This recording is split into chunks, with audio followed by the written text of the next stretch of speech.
Chris Peterson in his 5th season here is the head coach of the Huskies. Of course, he wrote his own script at Boise as the only 2-time winner of the Bear Bryant Award, taking Boise State to 2 undefeated seasons and a couple of BCS bowls as well. Now writing a new legacy here in Seattle. Myles Gaskin, he can light it up on special teams, and he continues to light it up as the primary running back for Washington. And we are underway. Pac-12 After Dark. Glad you can be with us. And it'll come out to the 25-yard line. One of the challenges for Jake Browning tonight is he's going to see an awful lot of pressure. He's felt it all year. And when Jake steps up into that pocket like he did week 1 against Auburn, he uses his legs for big plays. When he steps up away from all of that pressure, he's most successful. This was a critical final drive of the game, a 3rd and 10. He can sense it, he can see it and feel it, and he steps right up into it, and more than athletic enough to move the chains with his legs. But it's been the plays going backwards. And a week ago, late in this game, about the only chance Utah had was a turnover by the Huskies, and Jake's just retreating, and he's retreating, and he's retreating.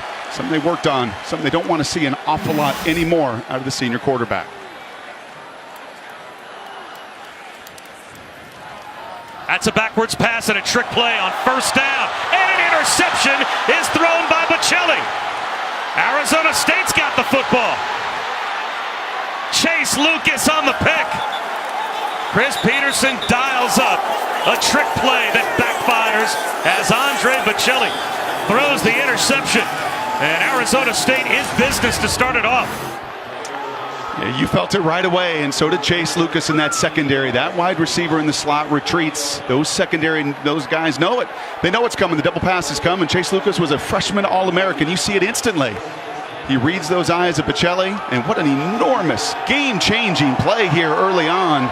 A pretty good corner that read that from the very beginning.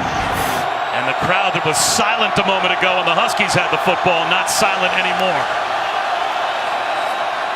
Eno Benjamin fighting his way down inside the 15-yard line. So Manny Wilkins starts in the red zone, and he certainly has the inner confidence that he's going to put the ball in the end zone, although there have been times this year where Arizona State has really struggled when they've gotten down here in the scoring zone. I call it athletic arrogance, and he has it. He believes in himself, and this team believes in him. And he looked across at a higher-ranked Washington team a year ago in the desert, and he beat them, and he remembers it.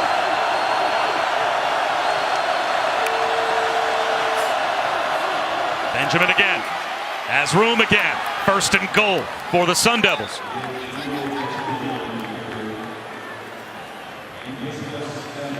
That's a little power football right there, Bob. That's not just the zone concept, and an Arizona State fan's going to notice. Casey Tucker, the left tackle, slides into left guard. That's a couple plays running right at this Washington defense. None of just the zone read, which Arizona State's featured the first 3 weeks.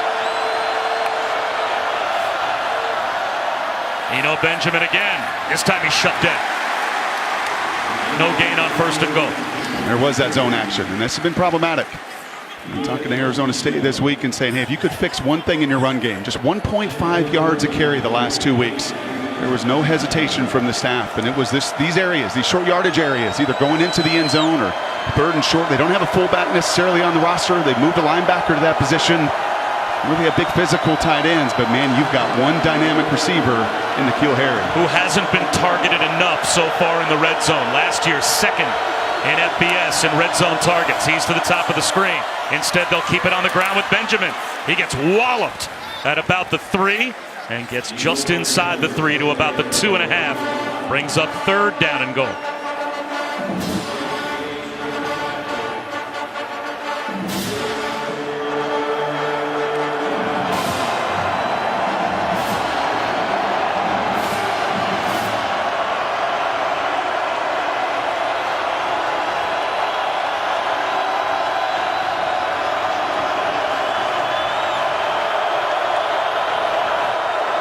Play clock under 10. 3rd down and goal. Benjamin bouncing it to the outside. He's just shy of the goal line. Did he lose the football? It looks like one of the officials dropped the beanbag. And Washington thinks they have a goal line takeaway. They do, and it's a touchback. The Huskies are going to have it at their own 20-yard line. Benjamin isn't sure he fumbled it. Let's see.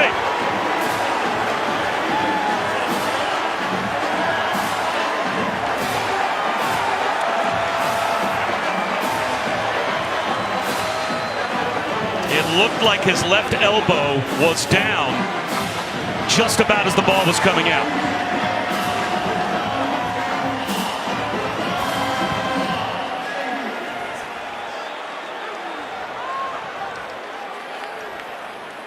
That second look that we had might have been it. Take a look, Brock. What do you think? And the challenge down here is there's so much humanity. And that call on the field is going to be so critical, but it sure looks like that left elbow is down. We'll step aside. A crucial replay review revealed when we come back. Pac-12 After Dark. Off to quite a start. No score, no turnover. They went to review, and Benjamin, his elbow on the ground with the ball firmly in his grasp.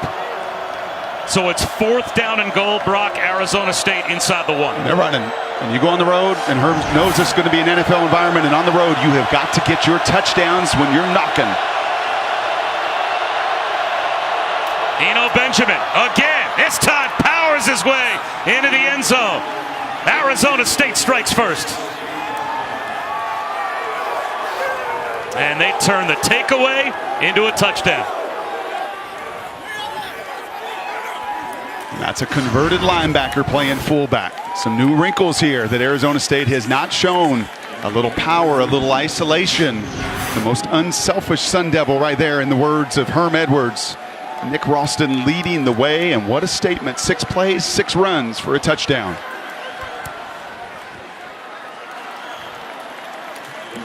So a trick play on the first play of the game for Washington backfires. Andre Bocelli on the backwards pass from Jake Browning. He's not supposed to be able to read 2 deep coverage, and he did not. As at one point, the freshman All-American Chase Lucas last year, he got a chance to lift the turnover bar on the sideline as he got the pick.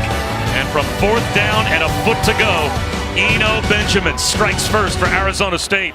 Pac-12 After Dark, off to a pretty good start for Herm and the Sun Devils. And Herm knows this, and we've learned watching 60 minutes of college football. This pendulum swings. Look at the emotional leader over there. Look at Manny Wilkins. But this thing is going to swing wildly. And look at just the psychology here in the first 3 minutes of this game, Bob. Washington comes out, and they want to ignite this stadium. And they're going to trust Andre Bocelli right there to do a little reading on the big play. And he reads incorrectly for an interception, and Herm has preached all week to run the football, and in 6 plays, that's exactly what the Sun Devils do. A chance for a return now for Gaskin. Struggles to get to the 20-yard line. Never a struggle, though, for us to check in with Adnan for the first time tonight.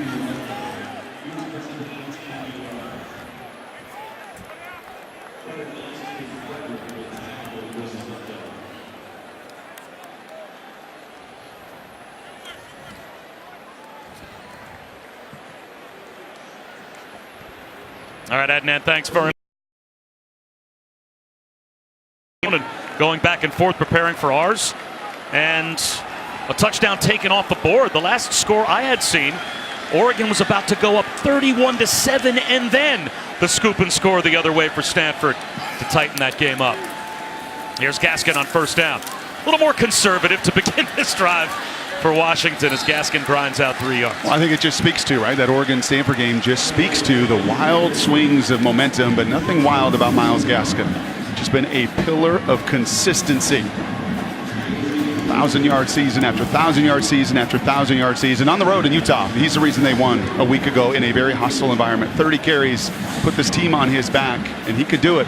Maybe a little small in stature, but mighty, mighty in spirit. Yeah, the consistency amazing. 1,320 yards as a freshman, 1,373 as a sophomore, 1,380 as a junior. So just over 1,300 yards all 3 seasons here at Washington. Browning looking downfield and throws it away. They don't want to take away Jake Browning's ability to create. You cannot put this quarterback in a box. You can't. No quarterback can play just simply in a box. As here you see Washington trying to go up tempo to keep some of the pressure looks off the field from the Sun Devils.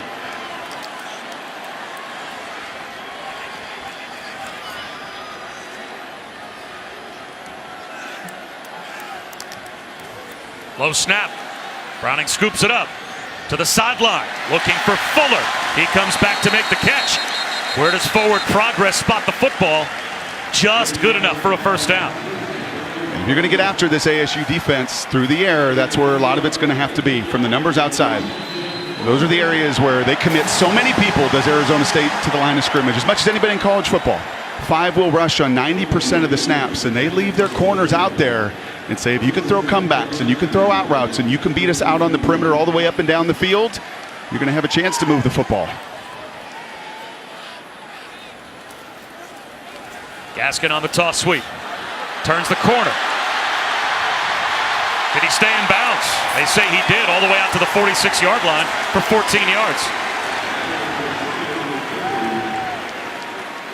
That was the corner there, Kobe Williams. If you commit those defenders to the line, then you better have good containment. And that time, the corner, he hesitates for a second, and Gaskin takes advantage.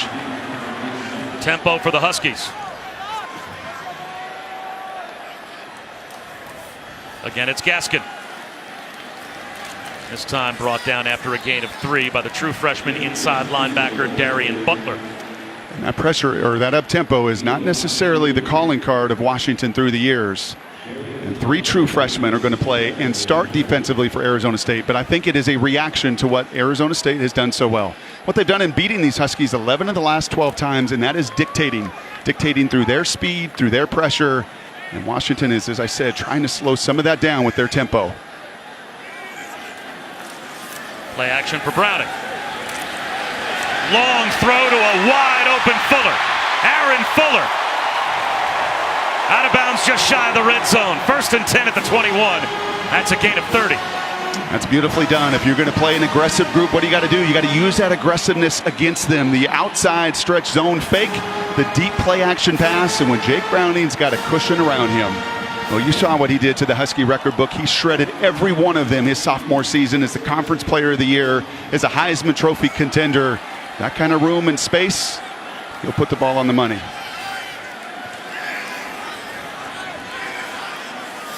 A chance here for Savon Ahmed. He's into the secondary. Down to the 14-yard line, a gain of 7. And if you lived in Seattle and you didn't live in New Jersey, Bob, you would hear a lot in this town of, where is Ahmed? Where is one of the most dynamic players on this team? Where are the touches for 26, and when are they going to come?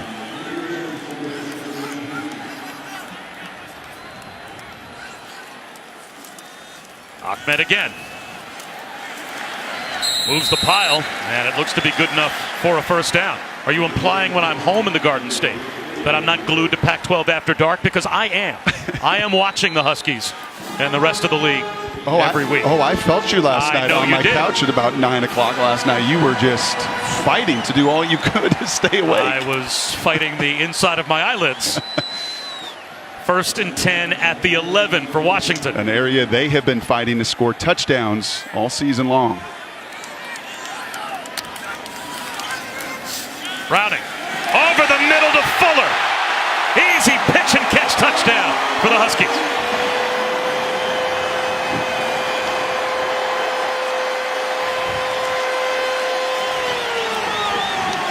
I think Jake Browning is telling you, don't let those wide receivers read and react. Let me do it. Let me do it with my play faking. And you're going to see right here a little slant route. But more importantly, watch those linebackers. Look at the eyes here. Look at the eye commitment to that run. And once those feet come forward, see you later. Well, you host talk shows in this town. And the sense we got was Husky fans, their attitude with this team, wake me when we get to the red zone and let me know if we're going to score some touchdowns. They just did. They did it the way they wanted to. They ran it down the field. The play action pass was deadly. We got ourselves a good little start here after dark. You just have to explode through the holes. Were you surprised at the commitment they showed to the run on that first red zone Not at possession. all. Not after talking with the coaches and meeting with Herm yesterday. Not at all. And slow to explode through. That's what the coach is, and Coach Simon's a good running back coach, and Herm's got a very good staff, veteran staff he's surrounded himself with. And he knows to come into this venue, you're going to have to run the ball in conference on the road.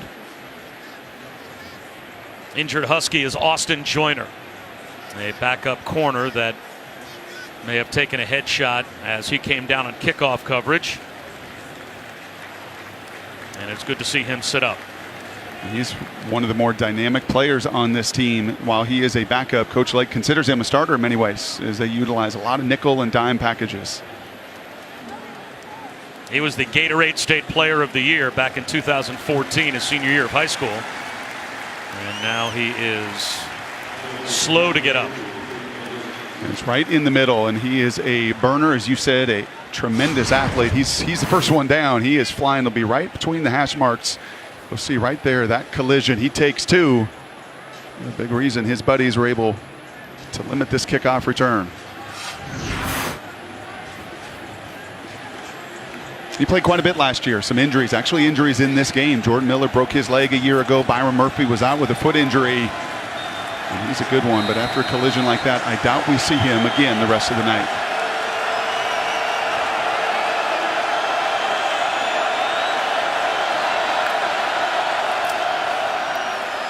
It's been all Eno Benjamin so far for Arizona State. It's a pretty cool move here. This is a senior quarterback. You got senior quarterbacks on both sides that have played a lot of ball and know some of the adversity of college football. And look at Manny right there. That's class move. That's a guy who knows what he's up against. He's up against some great competition tonight, and he's a guy that likes the big stage. And Herm sure likes to have a senior quarterback under his belt. Year number one building this program. And he's been through plenty of injury troubles of his own.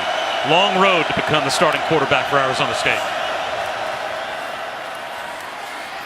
Slow through, and then the explosion. Eno Benjamin to the 41-yard line. 15 more. And once again, that's a little power football. That's a fullback back there. When you watch that San Diego State tape, you just don't see that. You don't see tight ends and fullbacks. You saw just a lot of lateral and horizontal zone run. This is a little change in scheme. But right now, Washington is not putting any extra bodies up around that line of scrimmage, and Arizona State's moving them. A flip in the flat to Nick Ralston, and the linebacker turned back to a fullback with the first touch from any skill position player not named Eno Benjamin. Picks up 6. But in essence, that's just another little run, right? That's just kind of a perimeter run to play action inside, and I love the patience here by Arizona State. Now it's Trelon Smith. Oh, he almost found a cutback lane. Lost his footing and comes up 1.5 yards shy of the first down. So it brings up 3rd down and 1.5. And he trips over the left guard for the first time all season, Casey Tucker, on that pulling action. You can see him. He just catches his heel right there. And these are the situations that they wanted to fix, their 3rd and short run game. This is why they made the moves with Tucker, with the linebacker turn fullback, for downs and distances just like this.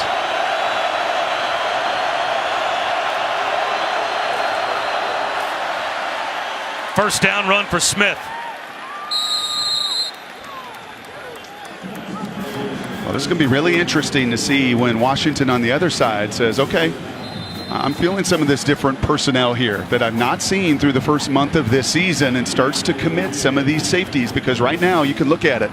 This shot right here, these two have continued to stay deep, and they're really testing the wherewithal here of Arizona State to stay patient and continue to run the football. Trelon Smith, another 3.5 yards. I've had this argument with baseball folks. I hate the shift.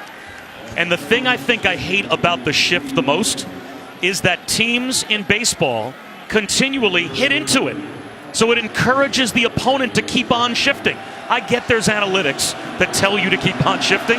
In football, offensive coordinators do the opposite. That's what I love about this game. Manny Wilkins on a rollout, being chased to the sideline and throws it away. Now, how many offensive coordinators, Brock, Yep. will see those two deep safeties, which is really the equivalent of a baseball shift, say, you know what, I'm throwing into it. That's I don't right. care if you're playing and daring me to throw. I'm going to throw it anyway. And how many times does 3rd and 2 become just a passing situation instead of just committing to what you do? Right. And certainly what their game plan is in this building tonight. Well, the first time they have them in a down and distance where it makes sense to have those two safeties deep. 3rd and 7. And where is N'Keal Harry? At the bottom of your screen, widest to the near side left. Wilkins looking that way. Dodges a sack, checks it down underneath, and Eno Benjamin. Right at the first down marker. It looks like he's got the first down. Just feels like an NFL drive, doesn't it? Get to your back. And Benjamin's the 2nd leading receiver on this team because Manny Wilkins has started 26 games. He's looking to his number 1, both by number and where he goes with the ball, but it's not there. And he gets to his check down. So very valuable. Eno Benjamin spins to the 30-yard line. He's got 6 more yards. Ben Burkervin, who was the Pac-12 Defensive Player of the Week with 11 tackles in that road win against Utah. He made the stop, but again, 2nd down and very manageable. Only 4 to go.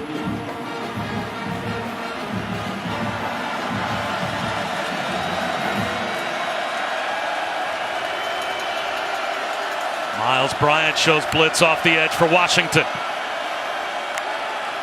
Here he comes. They'll throw behind it, and it's broken up. Intended for Kyle Williams. Taylor Rapp was there in coverage. And you mentioned Miles Bryant. He's their little nickel back. And Washington will play nickel with him. And he's a walk-on, and he plays bigger than anything he could ever be listed at. And that's another reason you commit to the run. You want to play small, and you want to play a nickel, and you want to cover everybody. And they continue to commit to that run, but a beautiful job there on the run-pass option, quick hitter. There goes Harry in motion. And Murphy with him. Wilkins looking for the home run ball down the sideline. Incomplete. Again, Kyle Williams, the intended receiver. So this will be a long field goal attempt for Arizona State. And I think Manny's saying, I got to give you a little bit more of a chance. This is such tight coverage there. The aforementioned Miles Bryant is just hip to hip. And he's saying, I got to give you a better ball. I got to put some air on that ball because you are perfectly covered. I got you. And next time I'll give you more of a chance. Reese is 3 for 3 so far this season. His career-long 52 is from 48 to give Arizona State the lead back. Right down the middle. Sun Devils back on top by 3. Pac-12 after dark.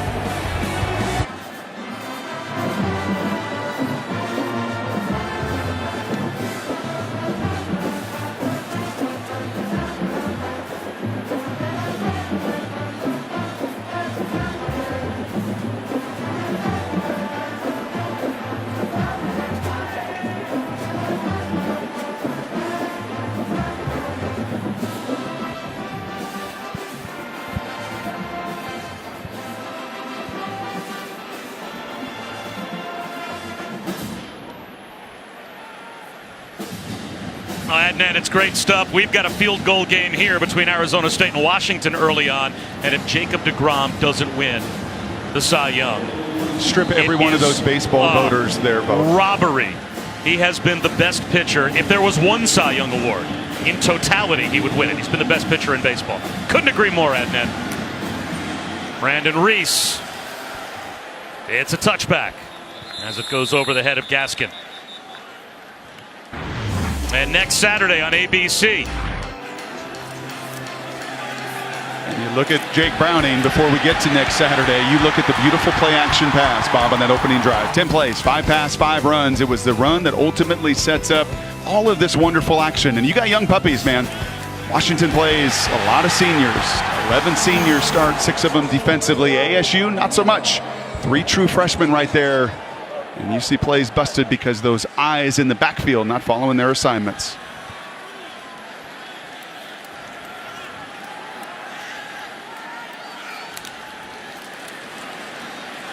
Kamari Pleasant third running back already used by Washington, and he picks up 5. Really nice job there at the point of attack. Center Nick Harris, right guard Jackson Kirkland. That's another true freshman puppy right there.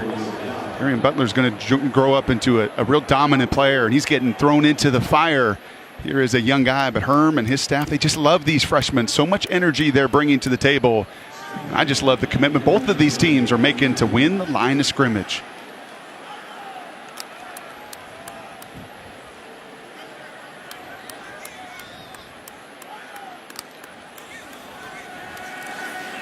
Browning well protected, fires a strike to Drew Sample. The tight end's got a first down near midfield. Jake Browning is saying, man, you give me this kind of space. This is fun. I remember this from a couple years ago.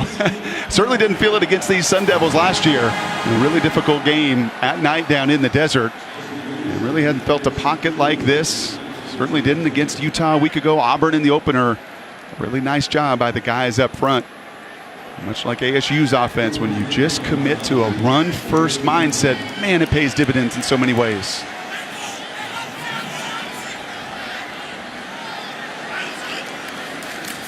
Play action for Browning. The protection holds up. Long throw to the sideline. Jump ball is won by Ty Jones. You can add that to the play action reel. That's yet another deep play action pass, and you see the post corner and that post cut. That's what turns the hips of the corner there. Kobe Williams, junior college transfer. And once those hips are turned as a quarterback, you know you've got so much space to the sideline and allow your big sophomore receiver to go up and get it. Now the sophomore Savon Ahmed is back in. Honorable mention all Pac-12 last season as a freshman, and he's looking for more. Inside the 25, down to the 24-yard line for 5. Brought down by Evan Fields.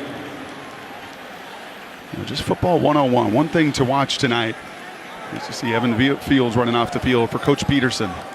Is he likes to be very sound defensively. Keep it very basic up front and do a lot of stuff in coverage. ASU is exactly the opposite. They're pretty basic in their coverage, and you're seeing Washington pick on it, and they really count on the chaos at the line of scrimmage. These guys here, they have got to make a difference.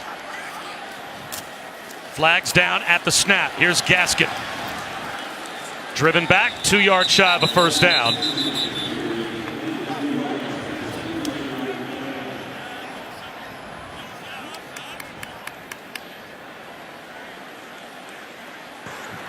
Offside. Number 90 defense. That 5-yard penalty results in a first down. That's yet another true freshman there. That's Jermaine Lole, and it's just by snap there. Those freshmen got so much to think about. And sometimes the very first thing of just getting lined up could be challenging. Yeah, I would say the jumping off point should be not being a yard offsides. That helps.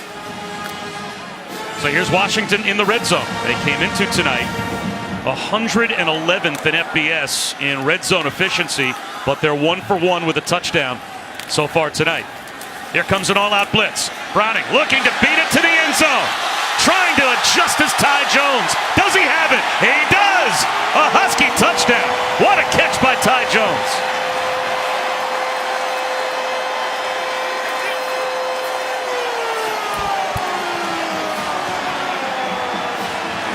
That is the same exact route that Kyle Williams tried to run on third down for ASU. This inside seam that's become so popular, and look at the body control of the 6'3" Ty Jones. He made some big plays. He's been their big play receiver. Fuller, their most consistent, but Ty, he's the guy they love to utilize in those one-on-ones. And unlike Manny Wilkins, who threw his ball a little flat to Kyle Williams, Jake Browning puts enough air to go allow Ty to make the play.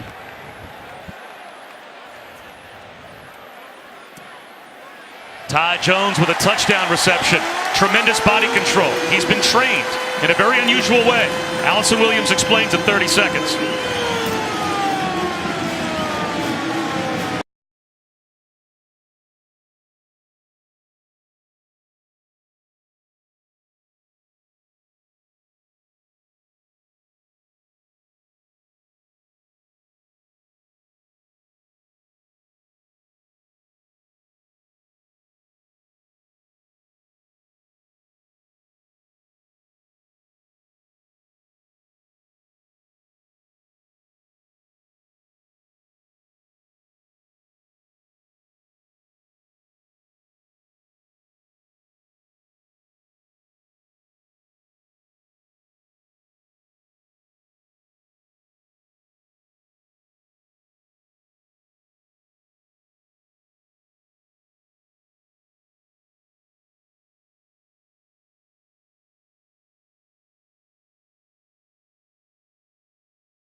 And yeah, mastered the foxtrot, the Roomba, the cha-cha. And I'll tell you what, that can make for some pretty good end zone touchdown celebrations at the next level, right, guys? Well, here's Paul Lucas trying to cha-cha outside. Just about lost his footing. I think he blew a tire, lost a shoe. Got it out across the 25-yard line. And now it's time to talk about next Saturday night on ABC. Is it out of line, Brock, to say that this is a game the winner of which could end up in the college football playoff? It's Ohio State and Penn State, 7:30 Eastern on ABC, live on the ESPN app. So you can watch anywhere. It's the biggest game of the year in the Big Ten. Oh, there's no question. And both those teams have just lighting up the scoreboards, 50-plus points a game. Did so again over the weekend. Penn State started a little slow in Champaign last night, but boy, did they ever pour it on. And now ASU, do not get away from your mindset to continue to control the clock and the line of scrimmage by running the ball. Little tunnel screen, the first touch for N'Keal Harry, and he's bottled up. That's a gain of about 2. JoJo McIntosh stayed home and made the play. And JoJo, the guy Jimmy Lake calls his gladiator. The one guy that in those open field situations he wants screaming downhill. And there's so many diverse talents in that secondary. Why they're one of the best in college football. But JoJo's the hammer.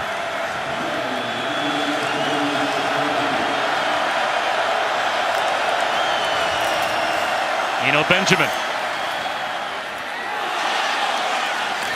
Shy of the 35-yard line, so it will be 3rd down and a long 3 close to 4. Ben Burkervin made the stop. Did the ball pop out and come right back to him? Oh, he did lose control of that ball. How about that fortunate bounce for Eno Benjamin? That's the end. And that will take us to the end of the first quarter. Washington on top by 4. Welcome back to college football, presented by Geico. And welcome back to the Pac-12 on ESPN. Coming into tonight, no Arizona State running back had fumbled in 22 games. Eno Benjamin just did before we went to break and got it back.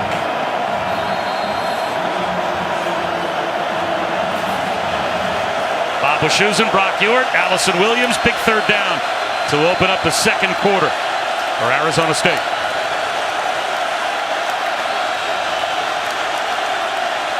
Washington rushes 4.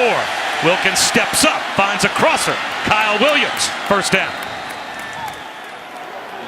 Look at him chewing that mouthpiece, man. It reminds me of Steph Curry. He chews and chomps on that mouthpiece all game long, and he's kind of got Curry's, as I said earlier, just athletic arrogance. Like, you're not going to faze me. I'll miss a throw, and I'll miss a 3, but I'm going to come right back, and that's a couple big 3rd down conversions. Last drive, it was a check down that led to the field goal. That time, stepping away from pressure and throwing just a dart to Kyle Williams. Benjamin on a 2-yard dive. Well, back in 2016, Manny Wilkins tore ligaments in his ankle in early October against USC. Missed 1 game. Comes back, breaks his right toe against Colorado. 1 week later, hurts his shoulder against Washington State. And then last year, Blake Barnett transfers. And the word comes to Manny Williams, he's coming to Arizona State. He thinks he's going to lose the job. And he ends up not only winning the job, but winning the faith of all of his teammates, knowing that he's now undisputed. He's the guy. But he's been through a lot. Benjamin. 2.5 more. It'll be 3rd down and 5. And I think you see a pro head coach in Herm Edwards who is just saying, in this building, in this venue, I want to do everything I can to A, shorten this game, and B, keep these 3rd downs manageable. Don't let Washington do all of their coverage stuff, their funky blitzes, and everything they love to do on 3rd down. Stay within this range, 3rd and 5 or less, and let Manny use his athleticism. Use those backs and the underneath routes that have been effective.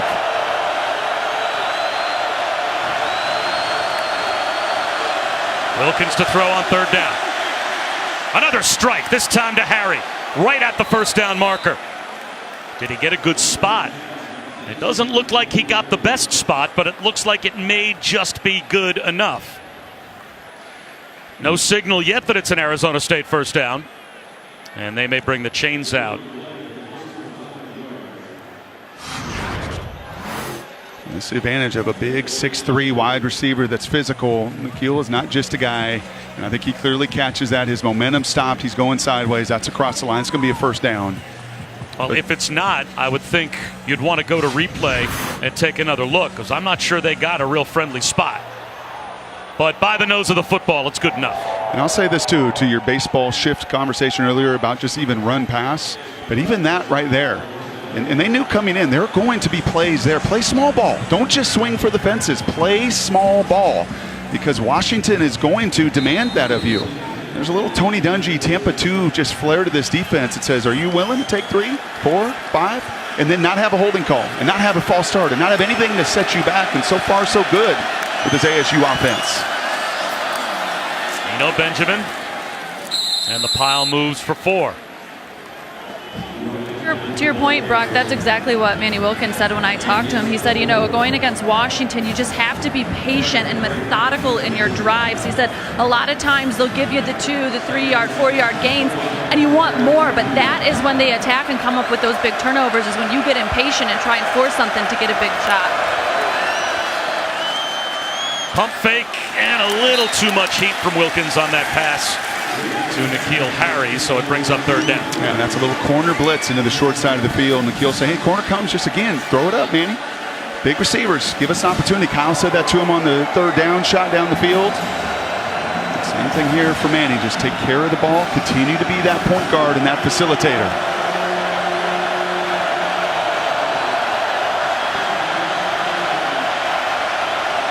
Third down and 6. Only a 3-man rush.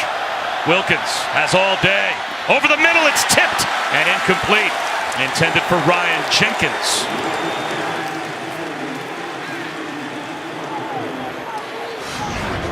This is a little 2-man coverage, meaning 2 deep safeties and man coverage underneath it. So those guys underneath can be right in the hip.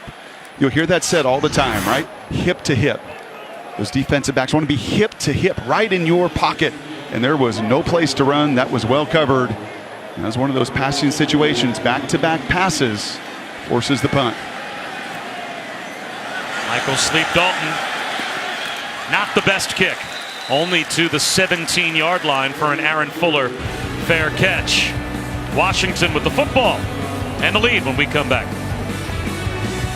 We return, and you can check out our alternate angle Xfinity Skycam coverage of tonight's game, streaming live on ESPN3 and on the ESPN app and on Xfinity X1.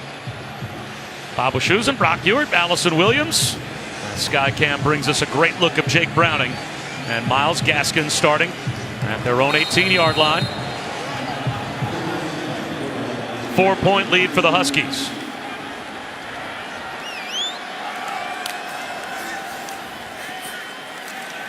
Great pass protection for Browning. Finds the check down in Gaskin, and he's got a 1st down. Let's go back to Adnan.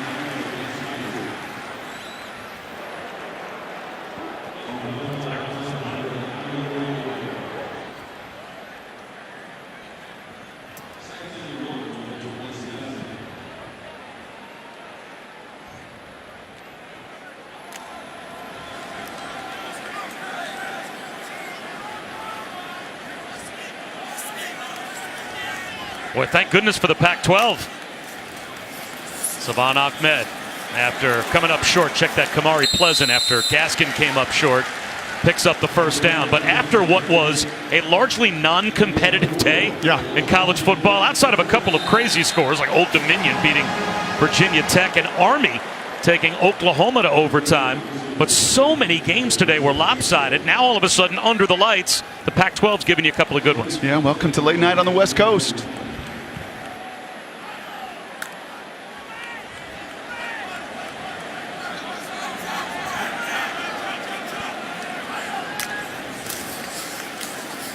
Now it's Ahmed bouncing it outside. There is just a great little chess match going, and it's really a math game by both of these defenses and just the game plans on both sides. Washington defensively is daring Arizona State to keep running it. They're just daring them.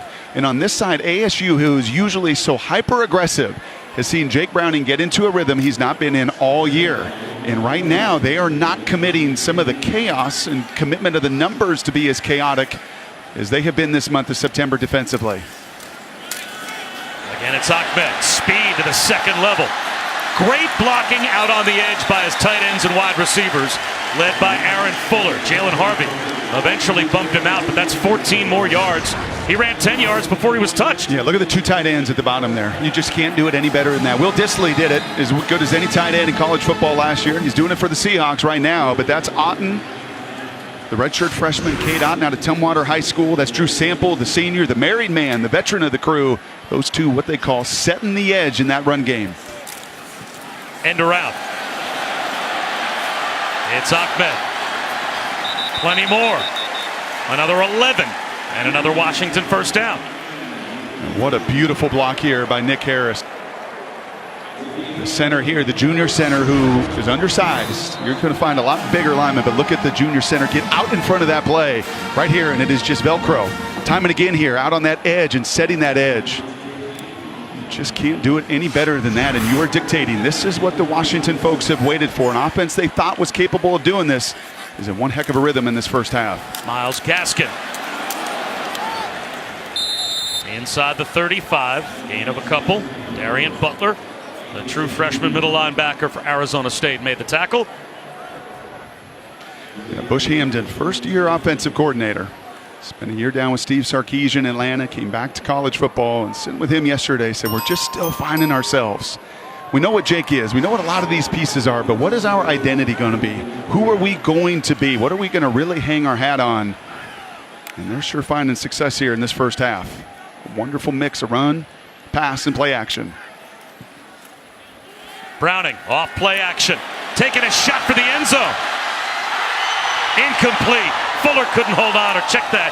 Quinton Pounds had a chance, and he couldn't haul it in.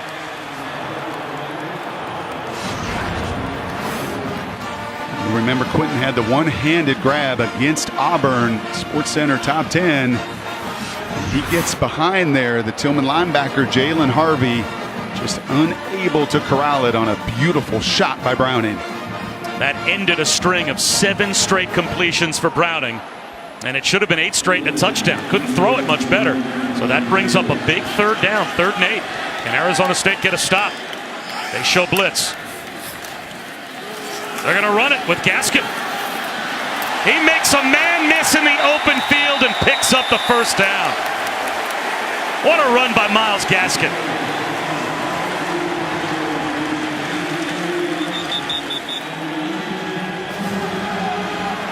Kalen Kearse-Thomas, backup linebacker, shaken up on the play. And that is all what they call engine number 9 in Seattle. That's all Myles Gaskin. I love the commitment to continue to run it.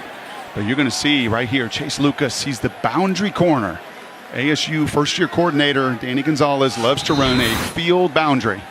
Meaning you put your speedier guy, your corner there that can cover a lot more ground. You put him to the wide side of the field. Your better tackler has got to be into the short side for situations just like that. Those one-on-ones. One-on-one on 3rd and 8. It's Gaskin that makes the play. Gaskin again.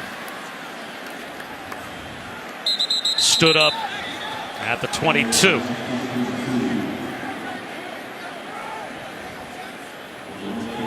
You know who Gaskin reminds me an awful lot of? Is Warwick Dunn. Just the balance. He's not maybe as hyper quick as Warwick is, but as far as whatever you want, coach. You want me to block? You want me to catch? You want me to run? You want me to be available and durable for 4 years and be one of the best this conference has ever seen, in the best and most productive this program has ever seen. I sure see a lot of Warwick when I watch Myles play.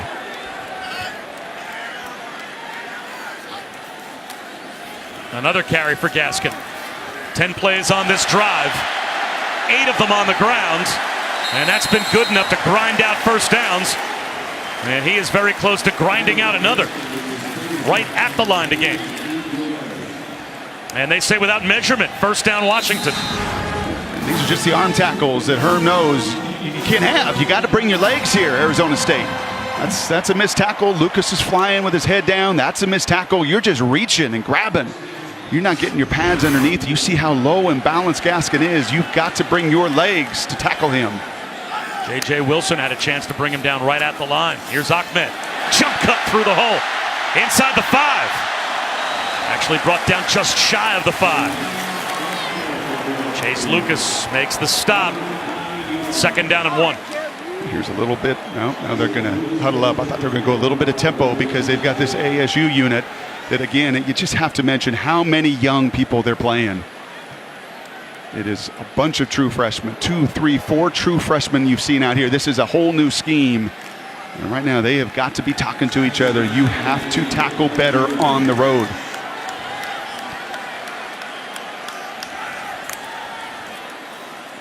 Ahmed looking for room outside now. Close to a first down.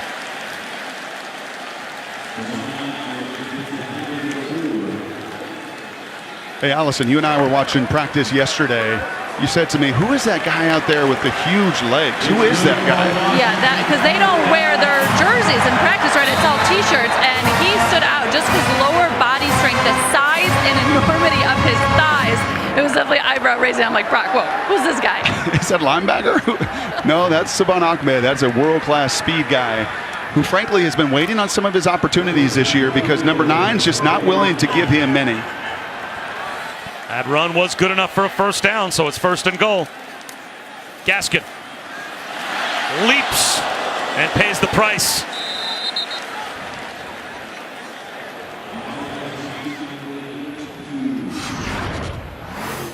And that's bringing your legs, and that's a true freshman. Number 8 there, Merlin Robertson, a true freshman from Long Beach Poly. There's no hanging on there. That is setting the edge, setting the tempo. And when asking their staff, who's their guy? Who's your guy defensively that makes everybody right? And they're pointing to a true freshman. Antonio Pierce got a good one linebacker coach for years to come. 14th play of the drive. Gaskin bounces off a tackler and heads south instead of north and goes down all the way back near the 10-yard line. Taryn Adams eventually made the tackle.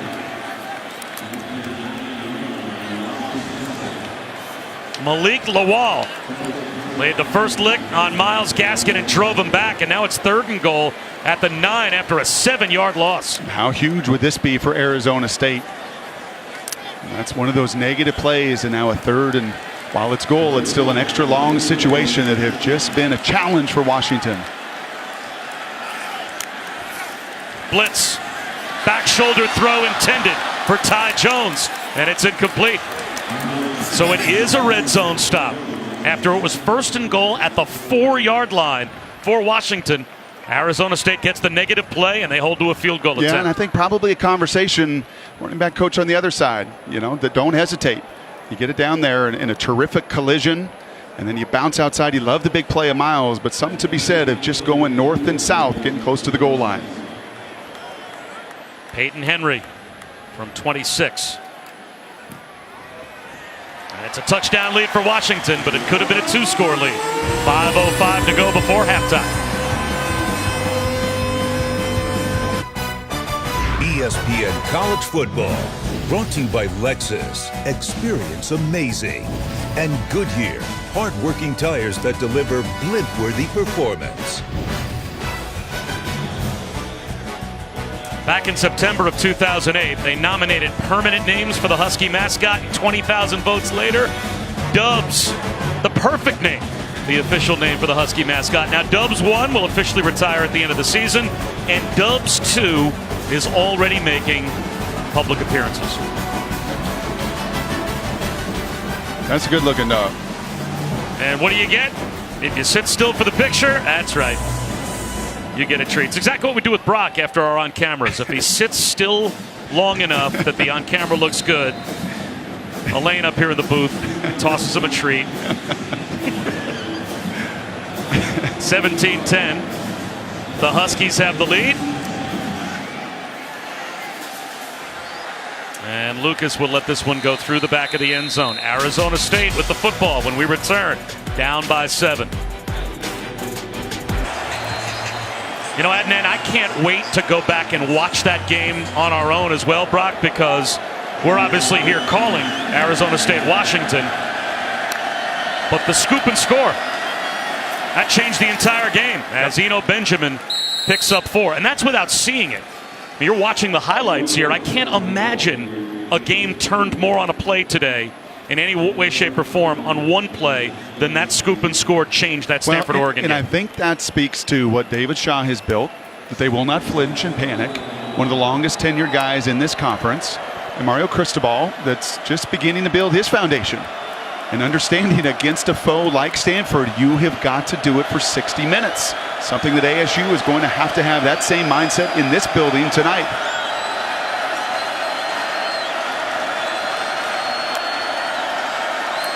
Manny Wilkins hands one to Benjamin.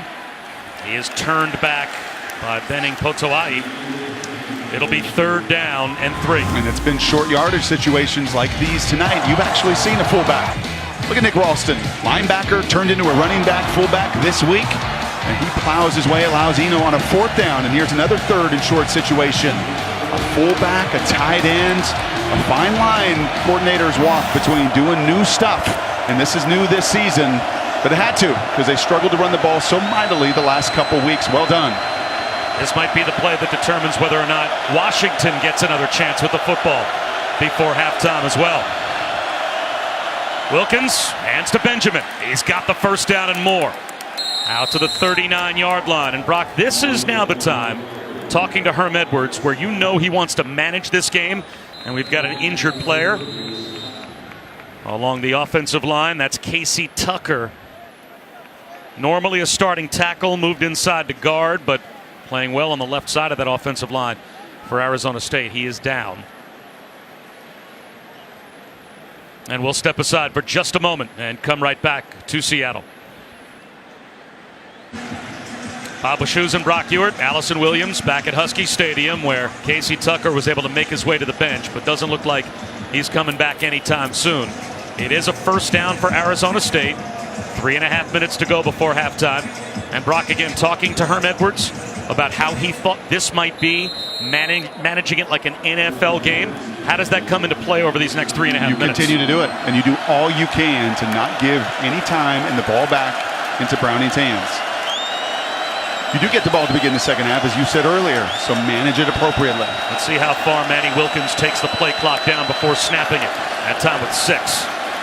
Benjamin picks up 2. So there's a chance if Arizona State manages these last 3 minutes plus well, and they get even a couple of more 1st downs, they get the ball to start the 3rd quarter. That could be a long time for Jake Browning and the Washington offense to be standing on the sideline. I think Ben Burke-Irvin knows that his best play of the night, no longer just sitting there. He beats the 2 polling players there up front. Lasoya filling in there for the injured Tucker. A good stop on 1st down for the Huskies. Wilkins off play action on the slant, looking for Harry, and it's incomplete, but the flag out. JoJo McIntosh looking over incredulously. Yeah, that's got to be a penalty. Prior to the pass, holding, number 14, defense. 10-yard penalty. That's an automatic 1st down. Yeah, that can be a scary proposition with a player as talented as Harry and all that space. Corner blitz, we've seen this a couple different times. Defense. And you wrap your arm around, that is as obvious as it gets. You impede the movement there of Harry. And you've seen Jimmy Lake defensively here do a bunch of different things on N'Keal Harry. You've seen corner blitzes, you've seen some tandem coverage, you've seen an awful lot of commitment to make sure number 1 doesn't get it. That means even putting less numbers in the box. So you go to the run game and you force that hand of ASU.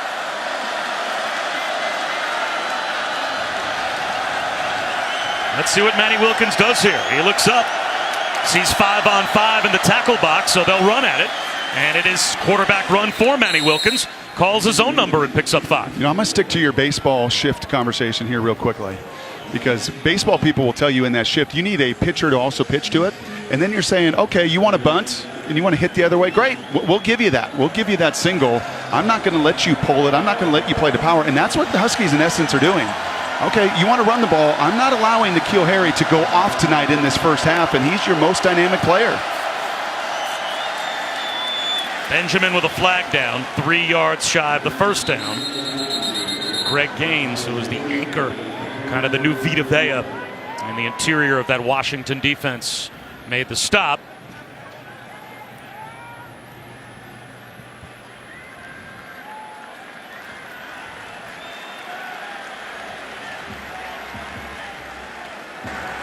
Personal foul, shot block, number 73, and number 56 offense. 15-yard penalty, still second down. That is a huge call.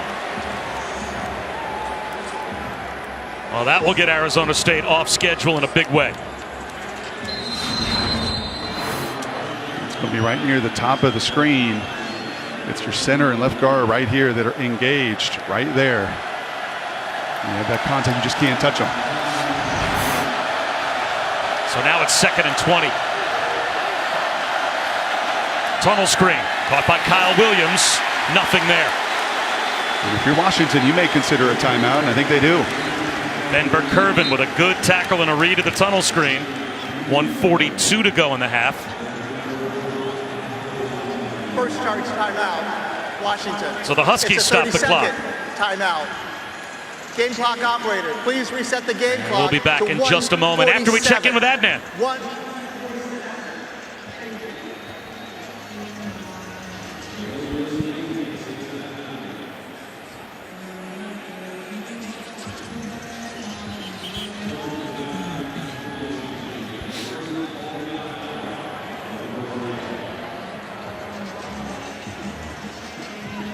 All right, Adnan, thanks very much. Bob Wischusen and Brock Ewert, Allison Williams here in Seattle. 1:47 now to go in the half as they've added 5 seconds to the clock. Yeah, and I think a smart timeout there in a situation Manny's not faced much here in this first half. They have been on schedule nearly the whole game, but that one penalty. And then Mr. Burkervin. And if I said to you earlier, and yesterday Allison and I watching practice, and Savon Ahmed jumped out, I also said to Allison, hey, where's Ben Burkervin out here? Because he's the most unassuming guy at about 6 foot tall, maybe 220 pounds. But man, does that guy ever fly around and pull the trigger faster than anybody in that front seven. 84 tackles last season led the Huskies. 3rd and 17.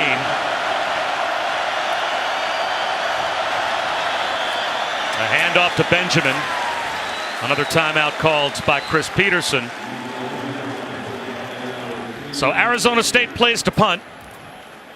And they'll play field position. Washington down to 1 timeout remaining.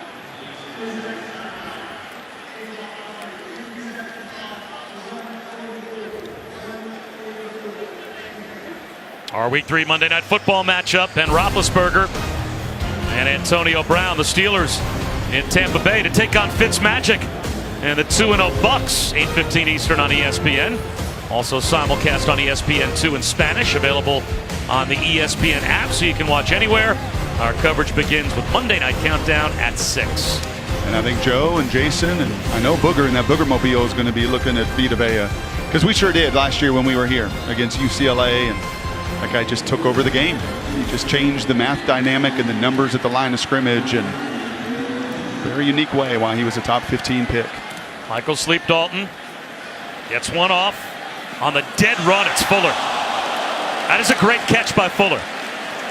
He gets cut down at the 25-yard line, but if he lets that ball bounce, there's a very good chance that Washington is pinned inside their 10, maybe inside their 5-yard line. Those hidden yards. And also you had Husky blockers down there. That ball hits the ground, you never know as well. So how big is the next minute and 35 for Arizona State and their defense? Gigantic. And even a field goal, right? Just a 2-score game, the difference going in. Just got to keep points off the board if you're ASU here. And I'll be very curious how aggressive D coordinator Danny Gonzalez is. And right now he's not. They'll rush 4, a line stunt that Washington picks up, and Browning a dangerous throw intended for Gaskin. That was jumped by Taron Adams. It'll be 2nd down and 10. And Sam's son, Sam Adams, longtime NFL defensive lineman. Taron's flying around a couple times. Had a huge tackle on Gaskin to help force the field goal. And that time, Jake's like, I don't know what to do with this much time, but you better be careful with speedy corners like Taron, because they're watching and breaking on the route.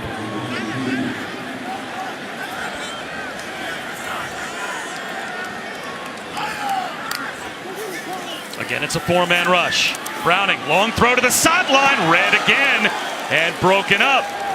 Fuller, the intended receiver. That time it was Kobe Williams. Now it's 3rd down and 10. I think in 3 games, I can't find you 2 snaps of defense that ASU just played. That is a long, long out route all the way across the field, again dangerous. But that's a 4-man rush in playing the coverage they played last year against Jake Browning. And just saying, yeah, we can keep everything in front of you. No aggressiveness, no blitzing. Very content on those first 2 snaps. Put the decision-making in Jake's hands. And Herm Edwards right next to one of the officials. He's ready to use a timeout if it comes on this play. As Browning steps up under pressure, he is going to go down, and Herm Edwards calls timeout. He walked right over to one of the officials before that snap and said, if we get a stop in the field of play, be ready and look at me. I'm calling timeout, because he had 3 left. Now Arizona State is going to get the ball back. Well, that's big time.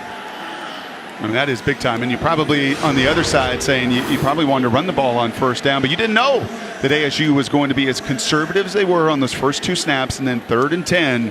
Well, they get back to their nature and bring 5 guys, and a really nice tackle there by Lawal. And Herm managing this game. And really is in the headset as well of Danny Gonzalez, a guy by nature that he hired to create a chaotic, hyper-aggressive defense. And credit to them on that series, saying, no, let's change again. Let's change that picture for a senior quarterback. Let's just rush forward, give him all the time in the world, and see if he doesn't make a mistake. Good look at Danny. He's doing an excellent job as a first-year coordinator.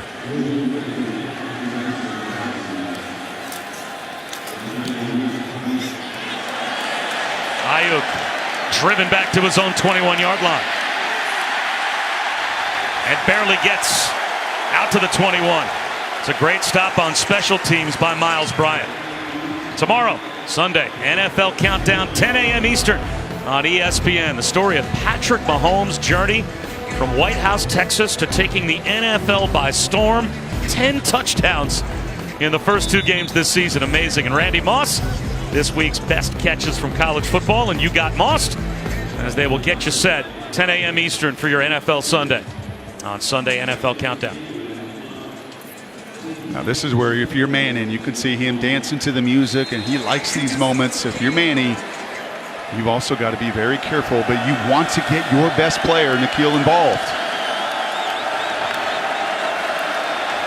They start on the ground with Trelon Smith, and they better hurry unless they're just trying to run out the clock and head to the locker room down by 7, which wouldn't make much sense. Herm Edwards just ran out and called a timeout to try and preserve time for his offense, and now on offense, they're putting the ball in the freezer. Yeah, I think you're also counting on your punt return team, to not put you at the 20-yard line there. And a beautiful job by Washington flipping the field and getting the ball to begin the second half.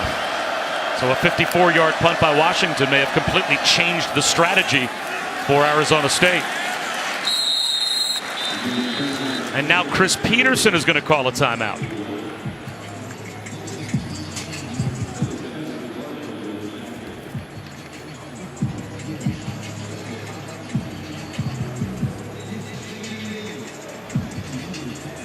It was fun yesterday sitting with Herm, wasn't it, Bob? You did that for years with the New York Jets.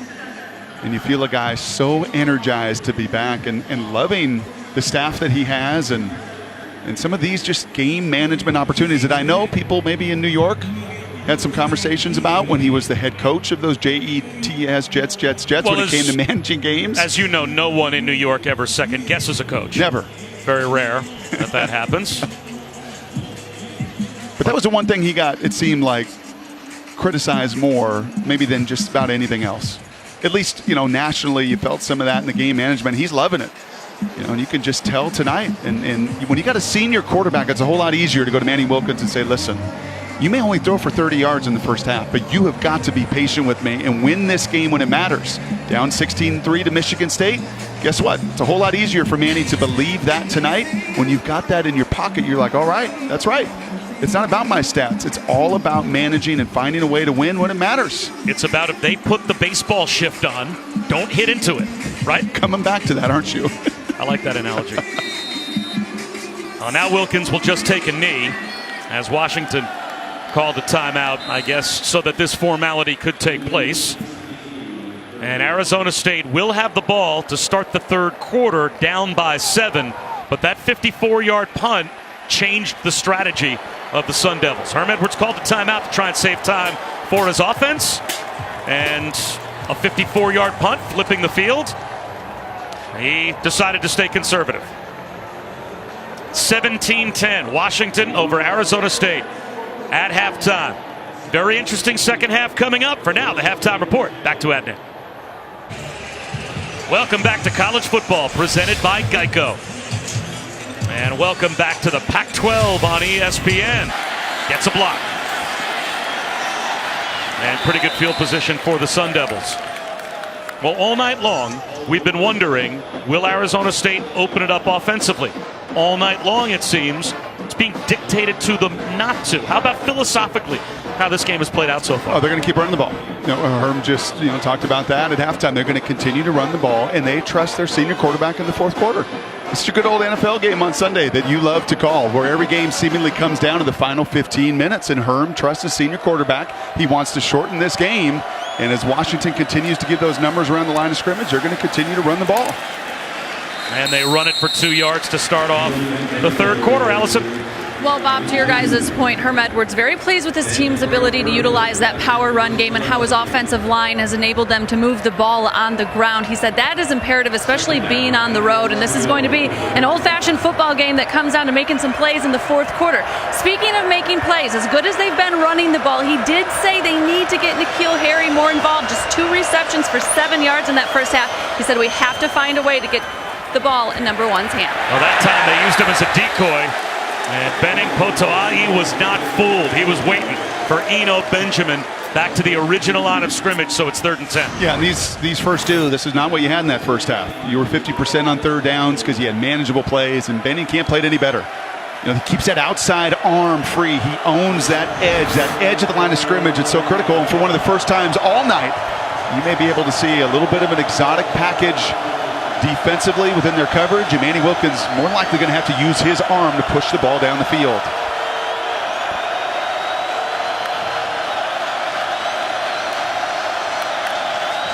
Wilkins has only thrown for 32 yards so far tonight. Back shoulder intended for Kyle Williams here. Flag thrown in the secondary and in the tackle box. So it looks like we've got 2 separate fouls called in 2 separate spots on the field.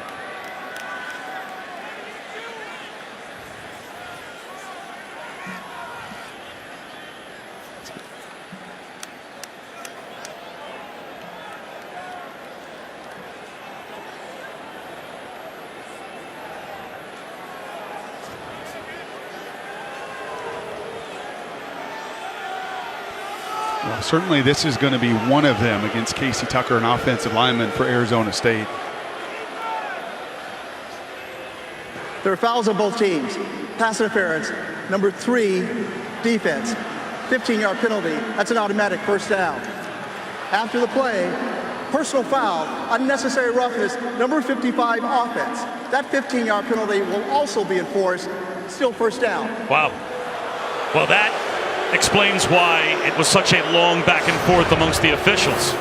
Yeah, and here's going to come the penalty with the unnecessary roughness, slamming to the ground, and it's that little shot right there, and I think an additional little kiss at the very end of it. And the PI, and to be honest with you, I think ASU takes this one and says, great, it's a first down on 3rd and 10. It's a huge win for Arizona State. Now, they didn't move the ball a yard. It's basically right where we started, at just shy of the 33-yard line, but because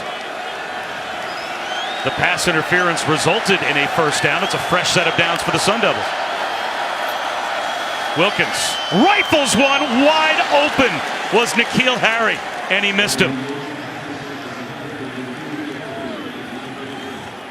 And N'Keal and Manny were walking off the field at halftime together.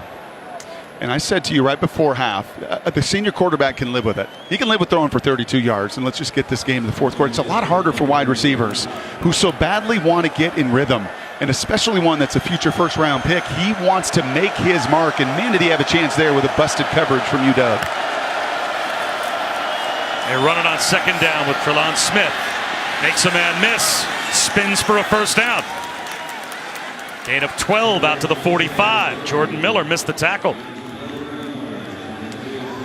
And a really nice job. We saw earlier basically the same run from Washington, setting the edge and bouncing the ball into the short side of the field for an extended run by Gaskin. A beautiful job up front there by Arizona State of sealing Potoa'e and getting outside, moving the sticks.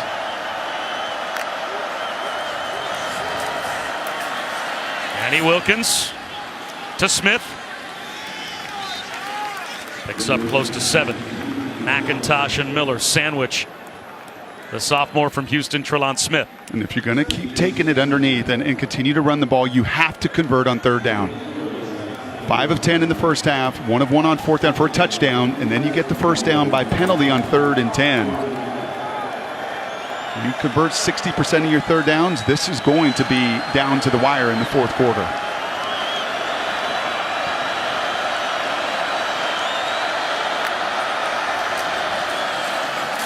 They'll run it with Smith. He gets into the secondary. Inside the 30-yard line before he's brought down by Taylor Rapp. 19 more. Can't block it any better than that. And these are the elements that are a little new and a little bit tweaked within this scheme, and a beautiful job there of keeping those shoulders square. And Smith didn't have a carry the first 2 weeks. And the big fella's targeting beautifully, pulling, hat on a hat. Here he is again. And this time he's dragged down for no gain on first down. They have lost a half yard as Burkervin and Onzarike combine on the tackle. Good look at Jimmy Lake right there. And targeting's a positive thing at the line of scrimmage. When you're targeting those blocks, you're finding those blockers. And Jimmy's finding a very different ASU offense here from what he saw on tape over the first 3 weeks. Manny Wilkins with a swing pass to Smith. Lost the football. The officials are moving in for what really is a 50-50 ball, and it is going to be 3rd down as Kyle Williams saves the day for Arizona State with a fumble recovery.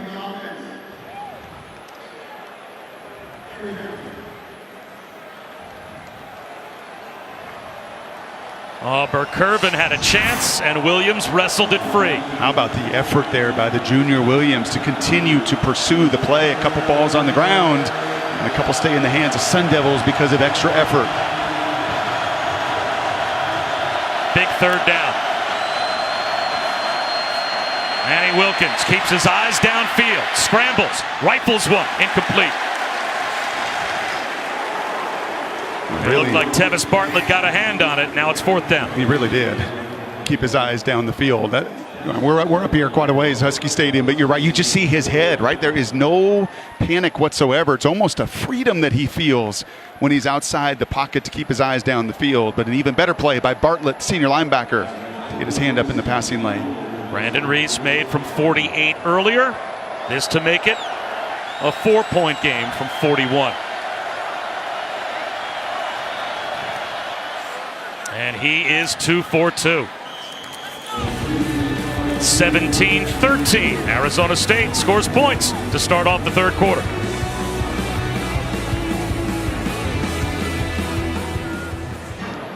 This season, Taco Bell is celebrating student sections and passionate fans like these by awarding the best student section of the year. The Husky student section already on the national watch list. Go to ESPN.com/Taco Bell to see how your school can compete. And back on campus, Washington, one of the quarter schools. So all those students right there getting into their dorms this weekend. The football players will have their first classes come Wednesday. It's been nothing but football 24/7. Chris Peterson saying, actually, I think most of the guys ready to get back into routine, get back into class, onto campus, and get things going. Miles Gaskin will let this one go, and it will come out to the 25. It's been a while since Jake Browning in the offense has been out there. And the last time was a 3-and-out there before half.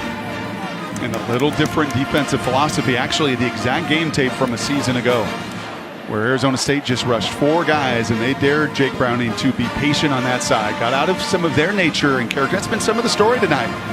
And a big reason why I think Arizona State has this a 4-point game in the 3rd quarter, doing and willing to do whatever it takes schematically, offensively, and defensively. Jet sweep action and a handoff to Kamari Pleasant. He knifes for 9 yards. That was a nice job by the left side of that offensive line. Much maligned here over the first month of the season. There's no Trey Adams, the All-American left tackle.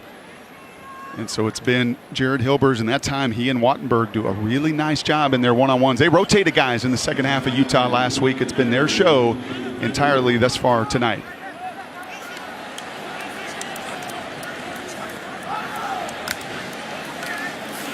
Low snap scooped up by Browning. Well protected. Now the pocket starts to break down. Floats one across his body, and his tight end Cade Otton comes back to help him out to pick up the first down and more. A gain of 11. You notice Browning right there. He does not retreat. We talked about this in the open of the show. Excellent protection. There's actually a little bit of a five-man rush, but instead of retreating right there, right, the negative plays have come from retreating. He steps up into the pocket, slides, keeps his eyes down the field. Makes a really nice throw on the run. That moves Jake Browning past Cody Pickett, a new school record for total offense at UW. Here's Gaskin. Another first down. 11 more. And Gaskin looks like he's favoring that left arm or left wrist. He says, no, thank you. I'm not even about to. I came back to school for my 4th year to finish this thing off. That was perfect. Yeah, my arm hurts. So what? I'm staying right out here. It's an area they love, the deep play action pass. And there is play action. Gaskin helps in pass protection. Browning wide open. He's got Otton again. The tight end to the red zone. Get between the 40s, and you'll find coordinators all the time loving to take their shots. And in a nice pocket for Browning to do, guess what? Step up in the pocket. That time it's the fly sweep action. Nice pocket to step up into. And you give Browning this much space. Well, he threw for 225 touchdowns in high school. And you watch that tape, it's in space. Watch when he threw for 41 his sophomore year. It is in space. The guy is in rhythm. And that puts Browning over 10,000 yards passing for his career, as Ahmed gets to about the 19-yard line for a gain of 1. And Brock, such a polarizing figure. How much do you think the outcome of this season determines how Jake Browning is remembered as a Washington Husky and his legacy here in Seattle? Yeah, welcome to playing quarterback and doing it for 4 years. You know, it's not going to be how you start, it's how you finish. And no one's really remembering the playoff game that he took them to, or the Fiesta Bowl, or shattering every school record. Yeah, he's been pretty incredible, but he knows it. He knows this season will be dictated over the next 2.5 months in Seattle. That's J.J. Wilson down.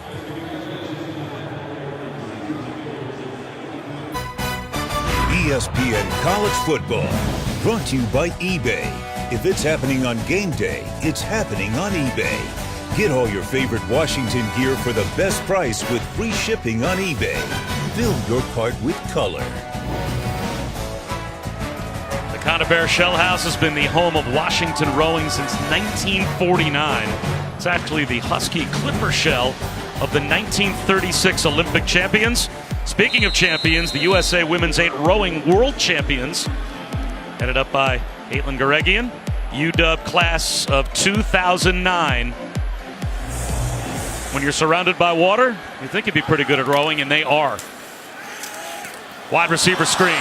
Chico McClatcher dropped the football. This has been the area. It's been a challenge for the Huskies this season, scoring touchdowns in the red zone. You referenced it earlier in the game. Had the shot down the field. He really scored the touchdowns with the vertical passing game, but it was Auburn 1 of 6 in the red zone. Really cost them that game. And it's plays like that when you get in the red zone, you just can't afford drops or negative plays. Big third down in the red zone now. 3rd and 9.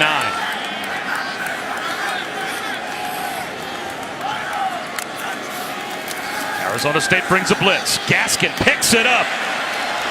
Short of the first down, though, is Drew Sample.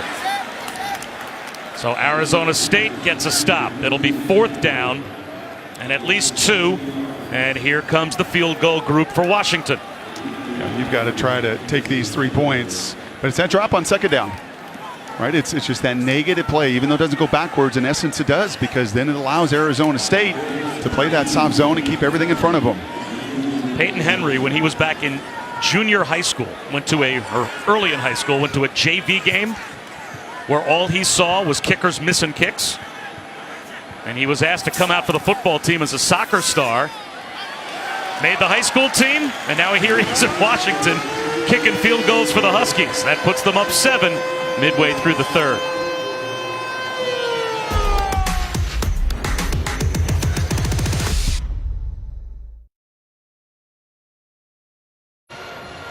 Baba Schusen, Brock Ewart, Allison Williams lighten up Husky Stadium. 20-13. Washington has the lead over Arizona State.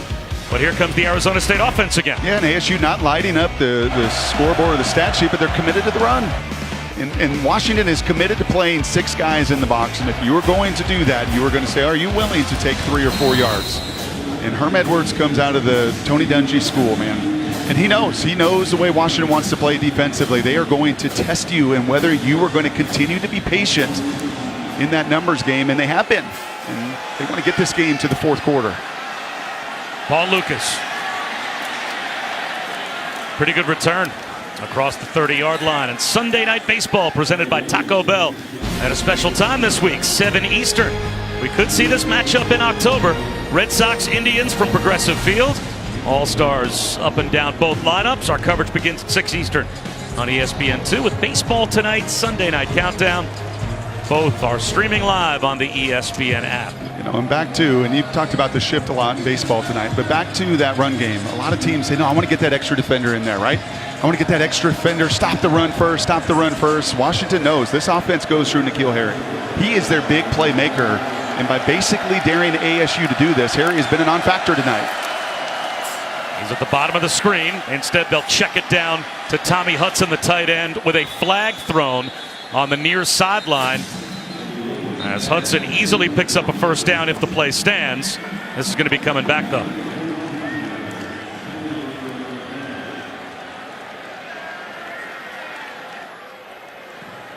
Ineligible receiver downfield. Number 73, offense. 5-yard penalty. Still first down. Cole Cabral, the center, picks up a 5-yard penalty. And remember, you get about 3 yards in all these run-pass options. You get about 3 yards from the line. If you're a lineman and you get further down, they're going to be looking at that, and you're going to see him when that ball is released. Those guys are about 4 yards down the field. And defensive coaches all over America tonight saying, thank you. I've been waiting for that to get called. So it's 1st and 15. Wipe away the first down catch. N'Keal Harry wide open in the flat. Instead, coming back to help out the quarterback is Brandon Ayuk. And he's about 3 yards shy of a first down, Allison. Yeah, Bob, Harry targeted just 4 times so far in this game, and he's getting frustrated. When he came off the field last time, threw his arms up, was expressing himself to some of his coaches. Several guys came over to talk to him. One guy that didn't talk to him, Wilkins. They sat there right next to each other, and you can see Harry kind of had his back to him. They never said a word to each other. Oddly enough, Wilkins was hyping other guys up, telling them they need to capitalize on one-on-one opportunities and take advantage of those situations. I will say, though, by the time Harry went back on the field, he was smiling, bouncing around, and seemed in a better place. Well, here's Eno Benjamin picking up a first down, but you could tell the body language of Manny Wilkins, Brock, and I don't know if you ever had, the diva wide receiver that sometimes might not show the best body language on the field. Manny Wilkins seemed to be signaling to N'Keal Harry, bad body language helps us how? Yeah. Get back in the huddle. I call that the silent treatment.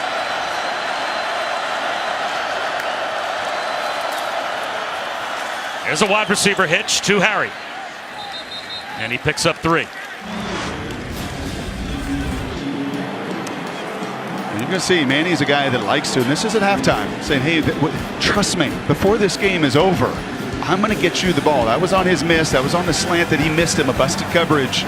But this is some of the poise and patience of a guy that's been through an awful lot in his career, the ups and the downs, saying there is plenty of time in the course of this game. And number 1, I'm going to throw you a pitch here eventually. Trust me.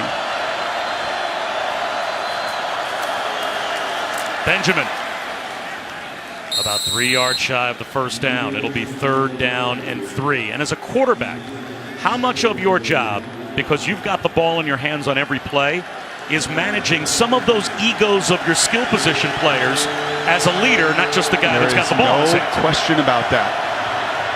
And then having the emotional maturity to do so.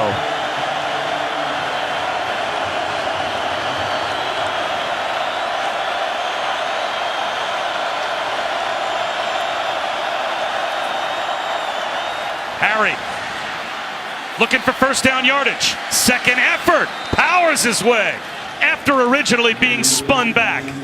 Miller and McIntosh were there, but they couldn't stop N'Keal Harry. Man, he is a strong, strong wide receiver.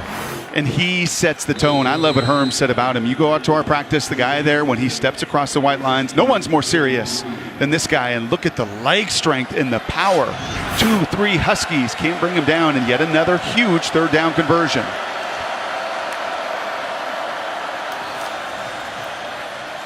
Over the middle, it's Smith. Did he lose the football again?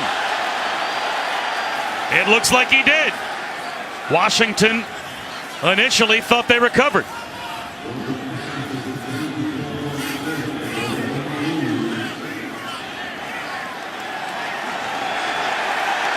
Trelon Smith coughs it up. And Ben Burkervin has it.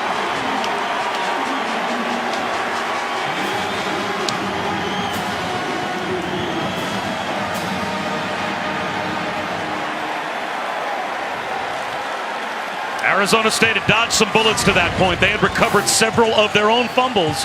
This time they don't recover. And it was Ben Burkervin with that quick punch. We have seen this more and more, this fundamental play in college football. And he does the right thing. And he too has got to have the encouraging body language here, because Burkervin forces the first huge takeaway from the Huskies. Browning off play action. Long throw, short hops it to Ty Jones. I'll check that. They say Jones scooped it up. Initially I thought it bounced. That's a great catch by Jones to pick up 6. The Pac-12 Defensive Player of the Week from a week ago. The guy is the most active. They substitute a lot of people at Washington. A lot of guys play defensively, but Mr. Burkervin doesn't come off the field very much. And that last fumble is a big reason why.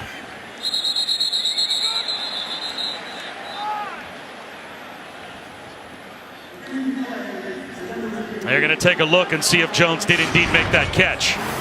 Ruled a catch on the field. I thought I saw the ball bounce.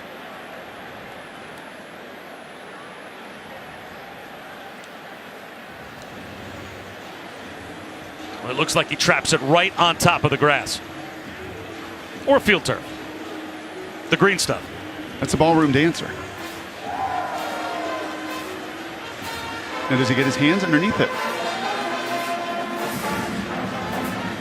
And the replay guys will tell you this is the single most difficult call they have. Not targeting, not is the ball in or out, but this can be the most challenging for them with what is a catch. And do those hands get underneath it? You saw it up here live. You thought that ball hit ricocheted. I think Jake Browning did too, because he started to run over and wanted to get lined up and wanted to get a play off. Now, is there enough to overturn that? Very close. It is very close, and that call on the field, and that's a tremendous effort from Ty. That's a poorly thrown. That's one of the first poorly thrown passes from Browning all the way across the field. Even though it would make my call wrong, I would give him the catch. To me, I'm not sure if that is indisputable evidence to overturn it. And ASU fans are saying, did you see the replay in San Diego at the end of the game? Well, the ball is allowed to make contact with the ground as long as, in the official's judgment, the receiver has firm control of the football. So if he's got both hands on the football and has it firmly in his grasp and the ball brushes the grass, that shouldn't overturn the call that was originally made on the field. You see the pellets fly? I didn't see a lot of pellets flying there. Sometimes that's a giveaway, right? They look at all of these things in the replay booth. All the angles that we're looking at, they're looking at. They have access to all of them, including that sky cam tonight. And they're checking out everything. Does the ball move? Does it move differently when it hit his hands? Or any of those black pellets fly up? And I think in most of these cases here, you don't indisputable. If it's taking this long, as you say all the time, you wanted 60 seconds. Put a 60-second clock on these replays. In all sports. In all sports.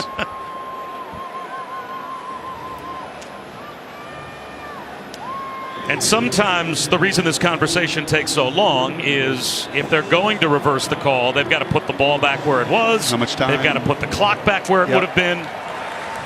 The review was not for a targeting foul. It was for whether the pass was completed or not.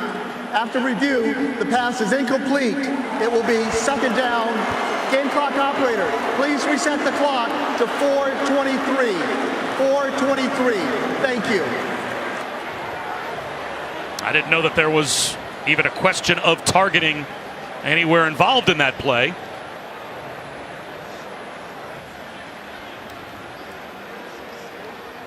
So now it is second down and 10 as they take the catch away from Ty Jones and put it back at the 40-yard line. And these are the couple of the plays. So much rhythm in that first half for Jake Browning in the offense. But an incomplete to Chico McClatcher on a simple pitch and catch. That's a hitch route across, albeit across the field.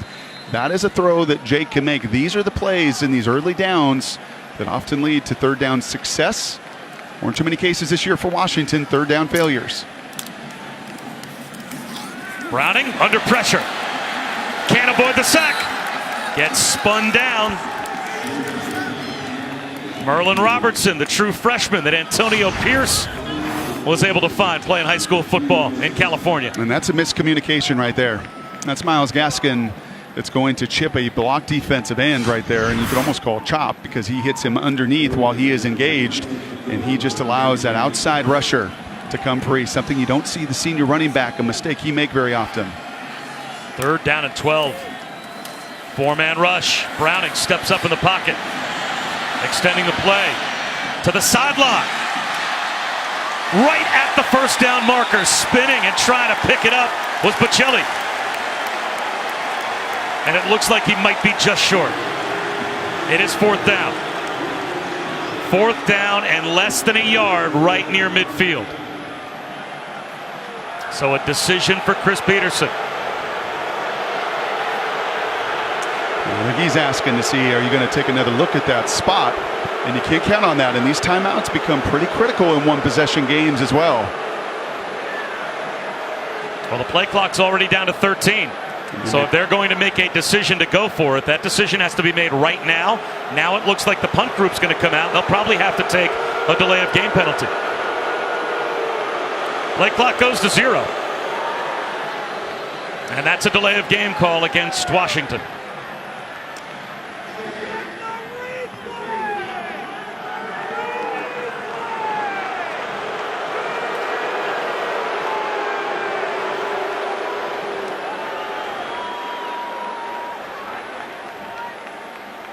And remember, every one of these plays is reviewed. So it's not a matter of, oh, are they going to look at, they look at everything. So they deem that that spot was going to be a good and accurate spot just short of the first down marker. And Chris Peterson says, I'm not playing this game. I'm not going to take the bait. I'm going to continue to make this field as long as possible for these Sun Devils.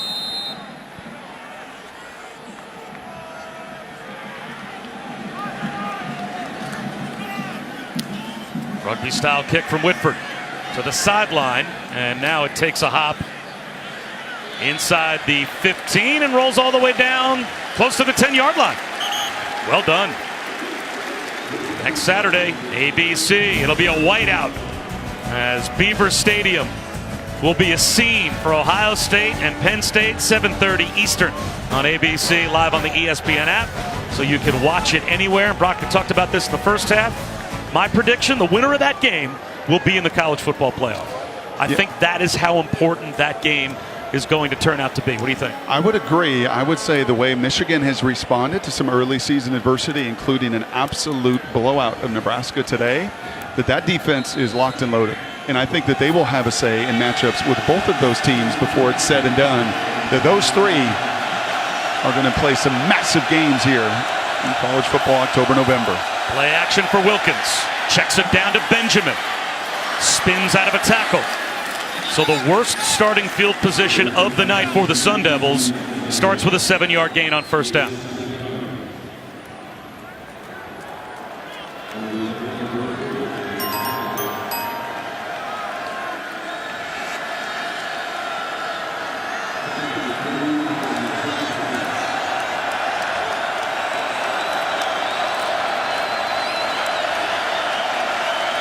N'Keal Harry, widest to the near side left, just at the bottom of your screen.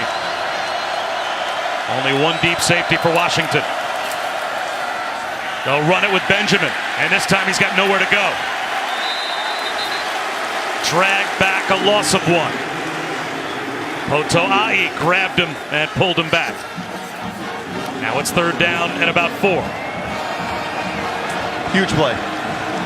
Huge play for field position for Chris Peterson to pay off that punt and for Manny Wilkins to continue to put the pressure on the home team and shorten this game and get it to the 4th quarter where you're going to take a little bit more risk.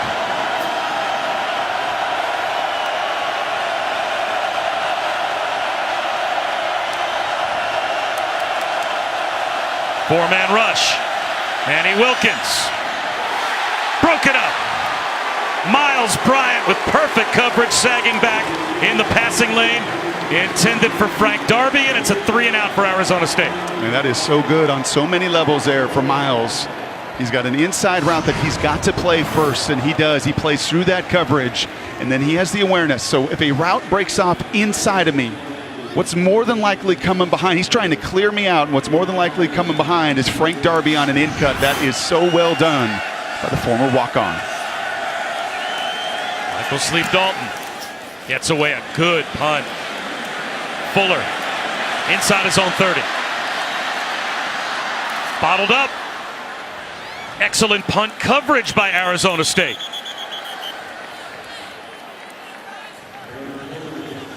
So Washington will start at about their own 33-yard line late in the 3rd.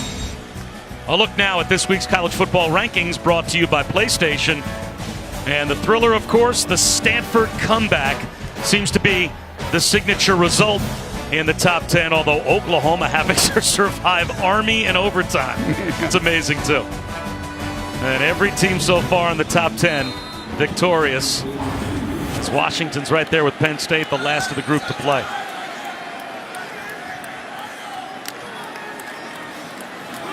Myles Gaskin, 5 yards.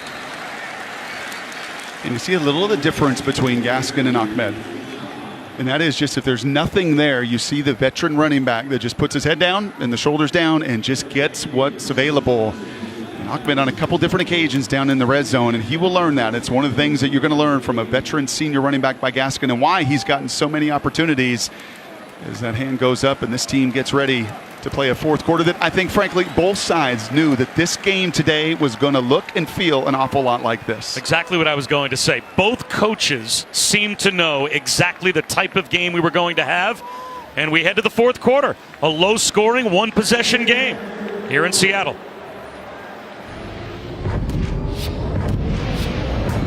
ESPN, home of the college football playoff.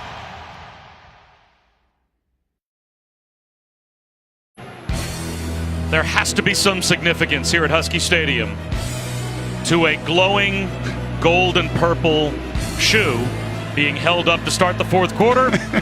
And Brock Ewart, who played his college football here for UW, who hosts a talk show daily in Seattle, who is the expert of all things Seattle sports. Right. The significance of glowing purple shoe guy is? Nothing. All right. Other than his buddy, the one buddy next to him that was trying to promote it too. All right. But it's pretty cool. Maybe we just started a new tradition. 2nd down to start off the 4th quarter, and Gaskin heading in the wrong direction.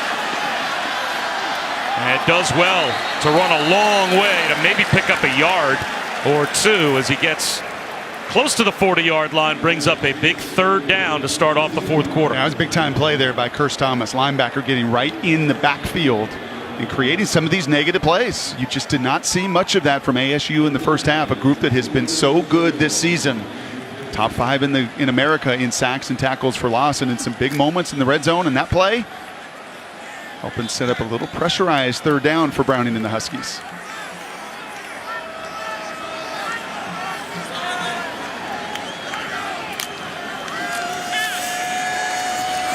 Browning steps up. He's going to try and run for it.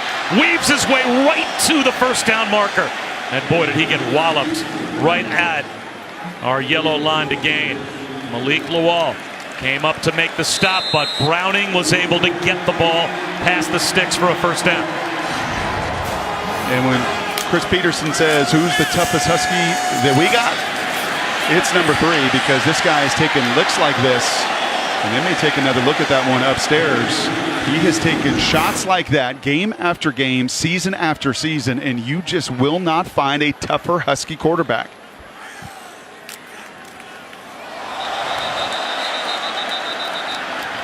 Nick Harris doesn't think he flinched to draw a neutral zone infraction as George Lee, I guess if you're going to jump off sides, make it contact, count. Number 45 defense, 5-yard penalty, still first down.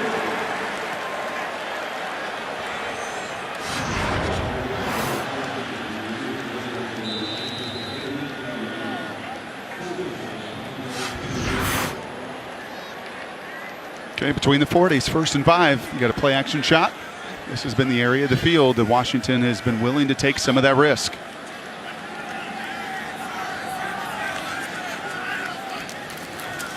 There is the play action. Browning looking downfield. He wanted to take a shot. Instead, he finds a wide open Myles Gaskin. So the check down works.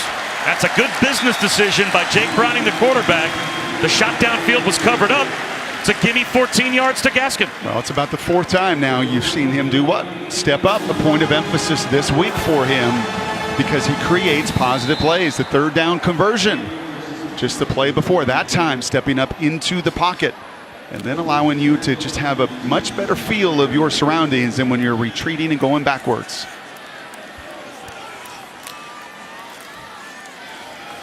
Gaskin bounces it outside. Inside the 30. Inside the 25 with a first down before he's taken out of bounds. And a flag out. Was he hit late? Out of bounds.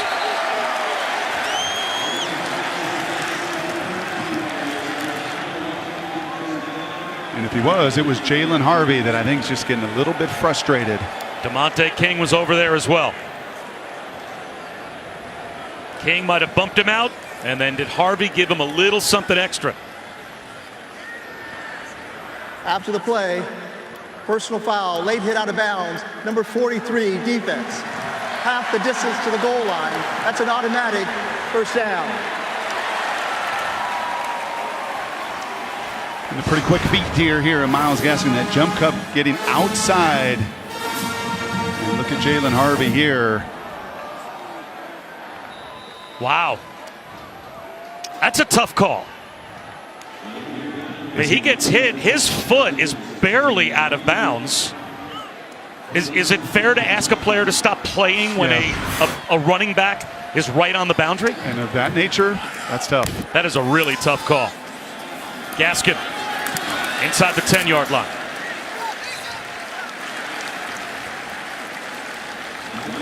I'll tell you what else, Caleb McGarry may have gotten away with a little hold as well. When that ball bounces outside, how many times when you're calling Jets games and you see anything bounce to the outside, you're almost always, and Gaskin definitely favoring that left arm now as he comes off the field. Why does it have to be about when I'm calling Jets games? I'm always looking for a flag. Any NFL game, I apologize. Well, there were 2 pretty bad ones Thursday night, I'm not going to lie. Not really where, considering what happened on Thursday night, I needed my partner to go. Sean McGrew in the game for the first time at tailback.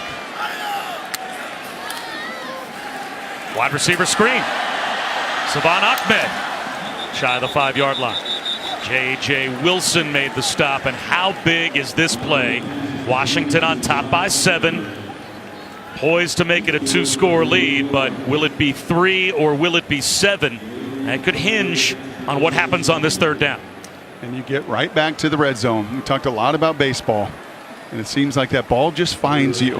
And the red zone right now is just finding this Husky group, and whether or not they're able to score 7s and create a little breathing room or keep this thing tight with 11 to go.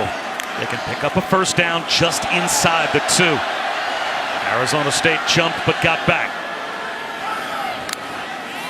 Browning to throw. As all day. Extending the play. Back in the end zone. Cade Otton. Touchdown.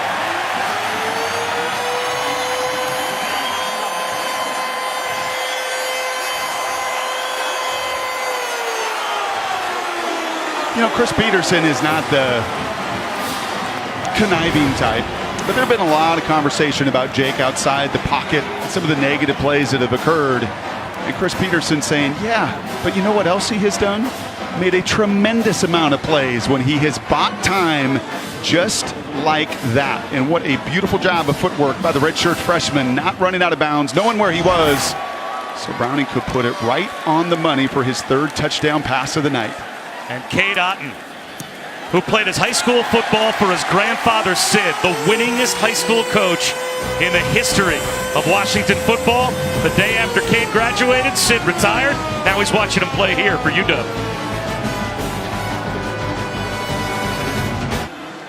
Extra Yard for Teachers Week is a week-long celebration of teachers led by the College Football Playoff Foundation through its Extra Yard for Teachers platform. Visit the College Football Playoff Foundation website at cfp-foundation.org to learn more about Extra Yard for Teachers Week and see how you can get involved. So the touchdown for Cade Otton, who had 1 catch for a touchdown so far this season. Tonight, 3 catches for 40 yards and a touchdown. And now it's a 2-score lead for Washington. Big possession coming here for Arizona State. Moment of truth, Bob. When you play the quarterback position, you have a few of them. Number 1, look at Jake Browning pointing right here to Sid's grandson, saying, get back there. But right here, he's got to make a decision. Threw a horrible pick in the 4th quarter last week. Taking a lot of heat in this market. Where do I throw the ball? Do I take this risk and throw this to this little window right here? In this moment right here, do I take it? I sure do. And I put it to the 1 spot. And that is why this staff loves him. That is why Chris Peterson will defend him. And Bush Hamden, sitting with him yesterday, says there's nobody else you'd rather go to battle with, because he does not let the plays earlier in a game, earlier in a season, affect just his will and his desire to make people around him better. That's hard to do. Quarterback keeper for Manny Wilkins. Only about a yard. Now the game plan all night for Arizona State has been do a box count, take the run if it's there, and play low-scoring NFL-style football. Down by 2 scores now. Do they have to come out of that philosophy? Allison?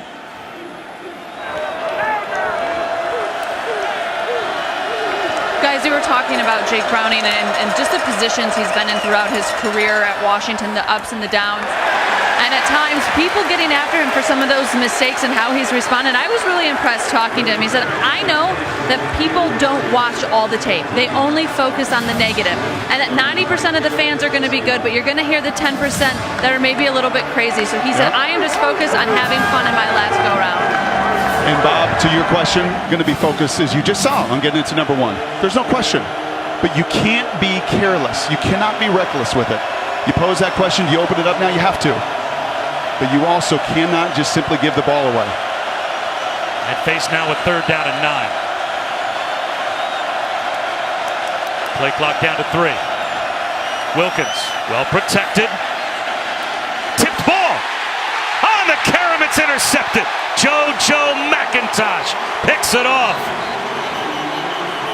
And right after Washington opens up a 2-score lead, now they'll say that was incomplete. So it is 4th down. It is not a McIntosh interception. So Arizona State has a chance to change field position with a punt. Yep. But Washington thought they had a takeaway. I did too. And this is a little why Herm played the game the way he did. He does not want to play to the strength. The strength of this Washington crew is right back here. A senior like McIntosh. Boy, that look right there. I don't know how much. He certainly has time to get underneath it. Went right through his arms. It sure did. And then he trapped right through it. But this is why Herm played the game this way. Because the strength of this group for Washington is the back end of that defense that just flies around and is right in the lap of these wide receivers. Fair catch. Inside the 35-yard line by Fuller. 2-score lead for Washington.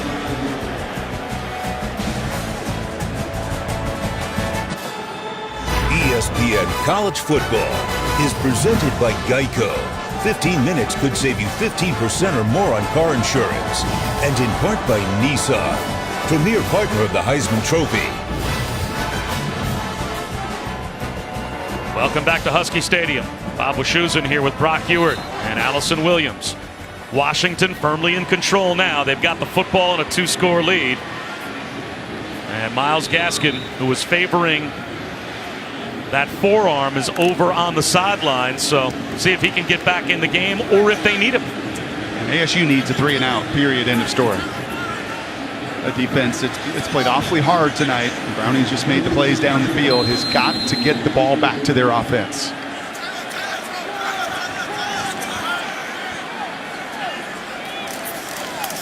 Ahmed spins through a tackler's arms and picks up a first down.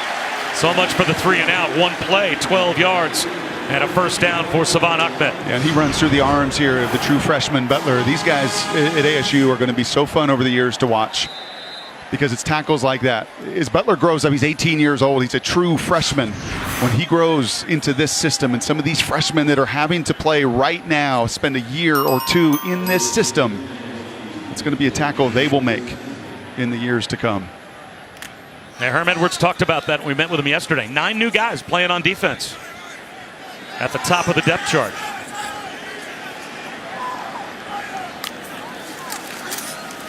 Here's Sean McGrew to midfield. You know what you see? What really jumps out to me, when that ball come out, ASU is saying the ball came out. Looks like the official on the far side marked him forward progress, stopped at the 50-yard line.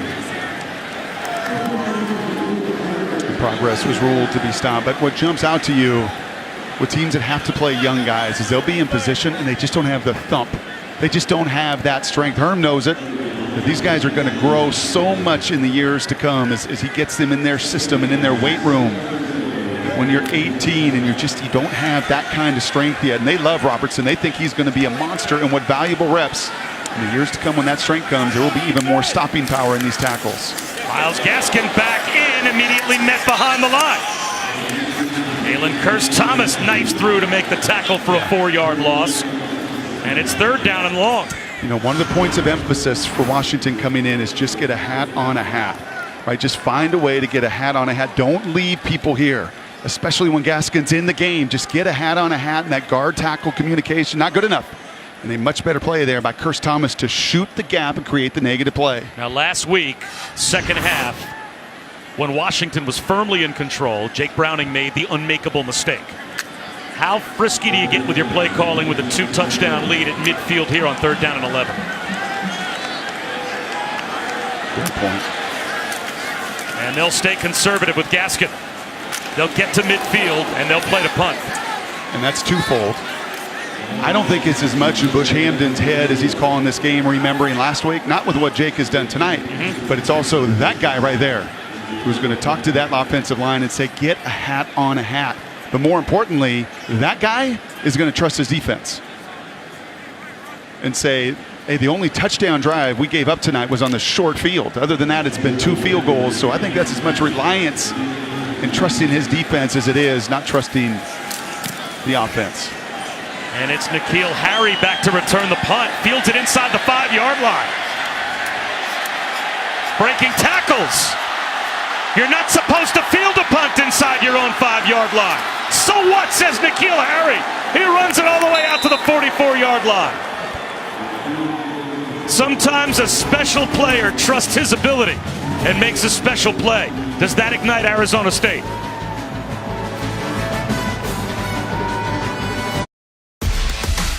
The ESPN app now with ESPN Plus. Get more ESPN and download now. You can stream college football all season long on ESPN Plus, so start that free trial today by downloading the ESPN app or visiting ESPNplus.com. The punt return by N'Keal Harry of 42 yards. Will that spark Arizona State? Great field position, but they have to have a score, you would think, on this drive. Brandon Ayuk for 3 yards. And how close did Harry come? Taking it to the house? That close. And give some credit to Josiah Bronson, the defensive end, 30 yards down the field, that just did not trust those linebackers are going to make tackles because they missed him. He's the one that was the difference between the 6. 2nd down and 6.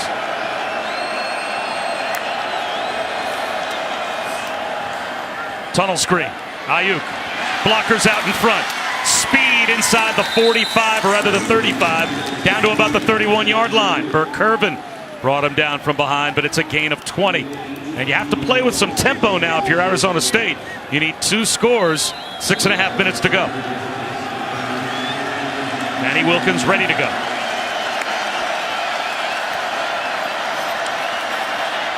Benjamin driven out at the 31, no gain.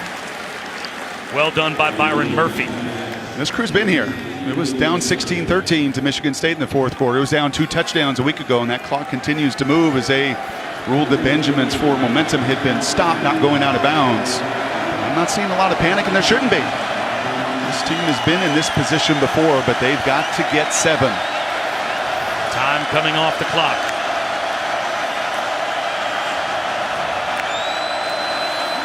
Four-man rush.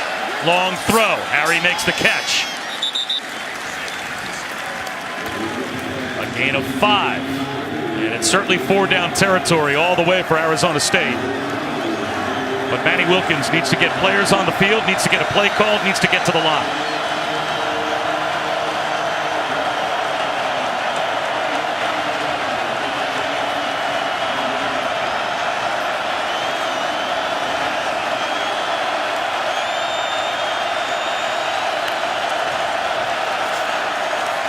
Benjamin has a first down and more. Down to the 16-yard line. That'll stop the clock just for the moment. Gain of 10.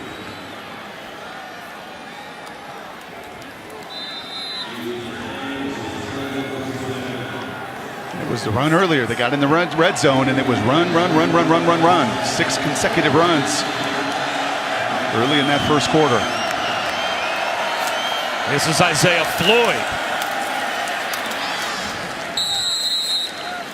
And it was great to do it in the first few minutes and pay off that takeaway, but you're right, this becomes priority. Now, the good news for Herm and Arizona State is they saved those timeouts. No silly timeouts.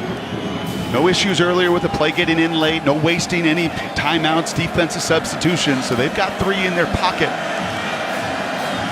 Sense of urgency, they must.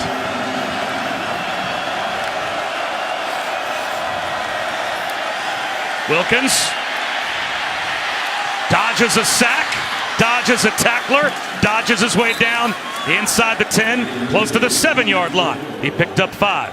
Still about 1.5 yards or so shy of a first down, so it will be 3rd down again. And the clock continues to wind down, under 4 minutes to go. He just never flinches, does he? They bring in an extra offensive lineman.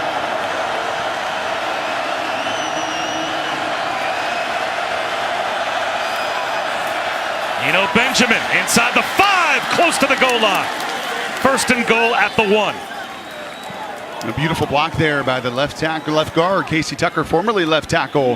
Very similar to what they did earlier in their scoring a touchdown run, the commitment to do it. If you're going to be good in the red zone, you've got to be committed to running the football. And Washington trying to get defenders on the line of scrimmage, may have to take a timeout. Very late to substitute.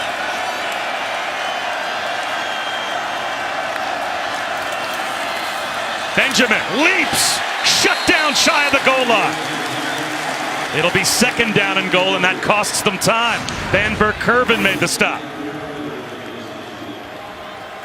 And it was the big fella underneath all of it, Greg Gaines. Have not called his name much. He has to do so much of the dirty work for Ben Burkervin to fly around the way he does. 3 minutes to go. They'll try it again with Wilkins. He reaches the ball out. He's in for the touchdown.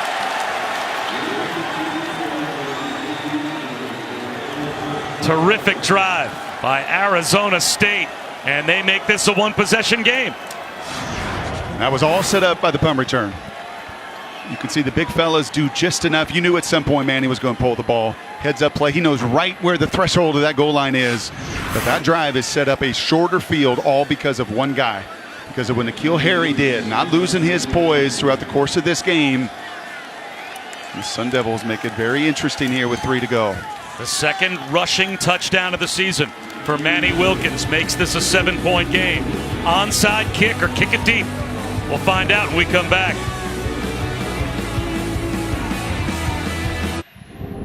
Time to take a look at our Corona premiere moment.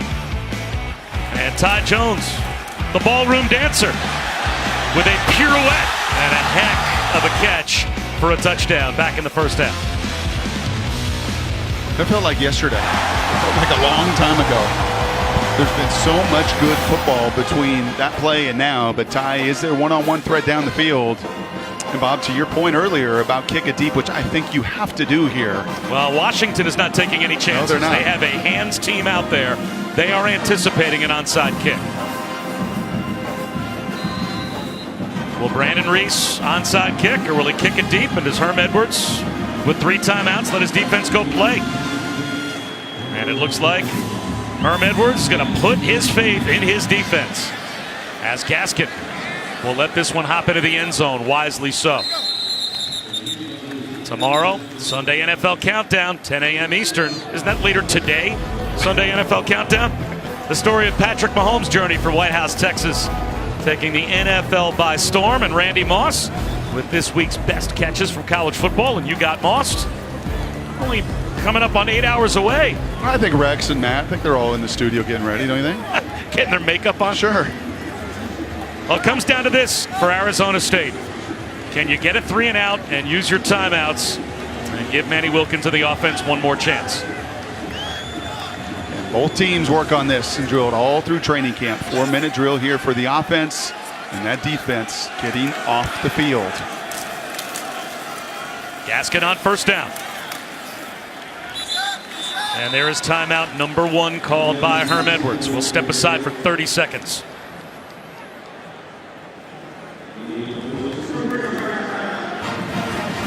Bob Wischusen, Brock Ewert, Allison Williams.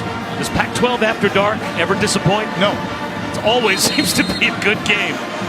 And we've got another good one. Arizona State was a heavy underdog, but they've used a timeout. 2nd down and 8. Gaskin pushes the pile for a gain of a couple of more, and Herm Edwards calls timeout number 2. Brings up 3rd down and 6. And coming up next, it's Sports Center from LA. Stan and Neil are standing by. Kirk Herbstreit, Chris Fowler will recap the thriller of the day and the night between Stanford and Oregon, plus reaction from Urban Meyer, as well as all the top plays and moments from college football. Sports Center next, right here on ESPN and the ESPN app. Well, I'll tell you this, Bob, if ASU gets a stop here, you're going to have the same kind of thrill right here in Seattle that you saw just down the road in Eugene. And Chris Peterson knows, and Herm, the importance of finish. And especially stylistically with this game, it's the final 5 minutes that you've got to finish it out. Jake Browning has thrown for 10,000 yards in his career, a 4-year starter. Would you throw it on 3rd down here? Oh, absolutely. Because if he completes it, you end the game. Arizona State looks like they're selling out to stop the run. There's Browning on a bootleg. Under pressure to the sideline. Is the catch made? Incomplete. The officials say Bocelli didn't control the ball and get a foot down. And that saves a timeout for Arizona State. Ooh. I don't know. He controls the football. Is that toe come down inbounds? Oh, it sure looks like it does. Yep. Clearly a catch, but they ruled him out of bounds. And this was one you imagine you have to take a look at. And replay has now buzzed out. The ruling on the field is an incomplete pass. The previous play is under further review. And this decision, this judgment by the replay booth is the game.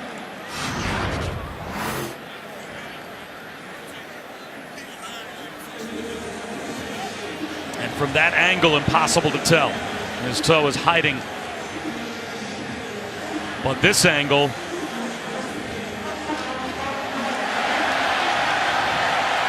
it sure looks like he's in bounds there, but is that indisputable video evidence? When you're looking at the back of his foot, it's almost blocking his own toe in the sideline.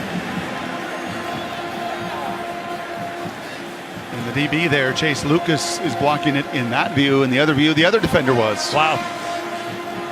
We give you 3 looks, and 2 of them for Arizona State. Kind of end up being unbelievably lucky that they've got a body in the way, obscuring the view.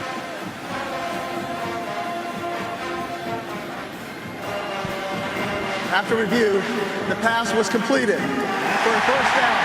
The ball will be placed on the 38-yard line. And that certainly seems like the right call. It did look like he got a toe down. Obviously, Herm Edwards, that's a frustrated smile on the head coach's face on the Arizona State sideline. Well, this is now back-to-back weeks in the final minutes of games where plays have gone the other way, and it sure looks like that foot gets in. Herm doesn't like it. What an unbelievable play. How about the body control of so many of these talented players on both sides tonight? Gaskin bounces it outside and gets brought down after a gain of a yard. For some reason, the clock was running, and a flag was thrown late. And today, with Pacelli being knocked out of bounds, the clock should have stopped. We also have an injured player for the Sun Devils. That's Jalen Harvey.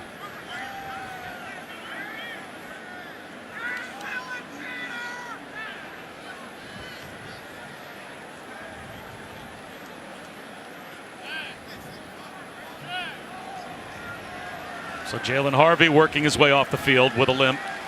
And it might have been Chase Lucas, the corner, that gave a little something extra at the end of the play that drew the flag. Personal foul, unnecessary roughness, targeting, number 24 defense, 15-yard penalty. That's an automatic first down. The previous play is under further review.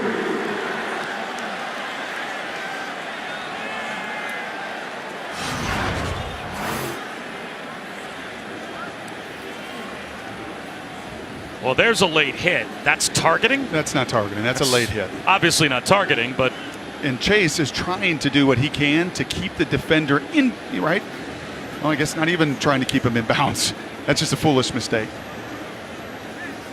That's not forcible contact. That's not the crown of the helmet. That's not a defenseless player. That is not targeting. That doesn't check any of the boxes here. It is late. And of course, this is mostly academic at this point because with only one timeout left and 2:18 to go, if Washington just runs the ball 3 times into the line, they would be kicking it back to Arizona State with under 30 seconds to go. After review, there's no foul for targeting. The penalty for personal foul, unnecessary roughness, will still be enforced 15 yards. It's an automatic first down.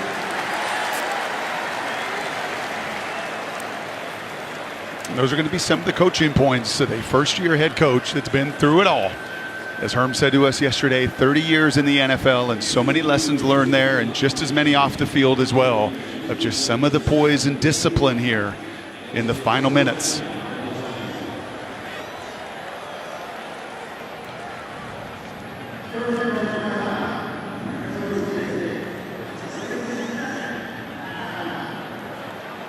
So before the clock can start to roll, Herm Edwards calls his final timeout. So now there's 2:18 to go. And Washington could all but end the game by just running 3 plays. And the best hope you would have to think, potentially, in the Pac-12 to get a team to the college football playoff. This could be a hard-fought win at home for these Huskies if indeed they're able to avoid disaster in the last 2 minutes and 18 seconds. And you start to look down the road at some of these games in the Pac-12. Will the game between Washington and Oregon at some point, or Washington, pardon me, and Stanford at some point, be every bit as important, if not more, than the game we're going to see in Happy Valley between Ohio State and Penn State? Yeah, and how about the game against Colorado and the game at Cal and the game at Oregon? And I think if you've learned one thing in this month of September for this Husky team is it's going to be a grind. And Chris Peterson knows it. It is going to be a grind. They play defensively from the back end forward. They limit the big play. There's going to be more yards than they've given up in the past. And then offensively, it is still a little bit of a work in progress of finding some of those big and explosive plays. But they are going to work, and they're going to have to grind out games just like they did tonight. And with the senior quarterback, I think they're comfortable doing so. Gaskin to the 44, and now Arizona State powerless to stop the clock. And likewise on the other side in this month of September, what has Arizona State shown you? They've shown you that they're going to be in every single game too. And they're going to go toe-to-toe with Michigan State and beat them in their house. And they're going to go against San Diego State. And I love some of the adjustments they made today with what they did offensively in managing this game. And I'm sure there's going to be a fine line that they will walk, Bob, of, hold on a second, how come N'Keal Harry does not get more touches? The single best, most athletic player on this field. He got a punt return to his own 5-yard line. That is the line that they're going to have to walk this year in managing games. Gaskin. Inside the 40-yard line, about 2 yards shy of a first down. So Washington can take the clock well down inside of a minute. And if they can take this next play inside of 40 seconds, depending on how long the next play takes, the game would mathematically be over, and they wouldn't even have to risk a punt on 4th down.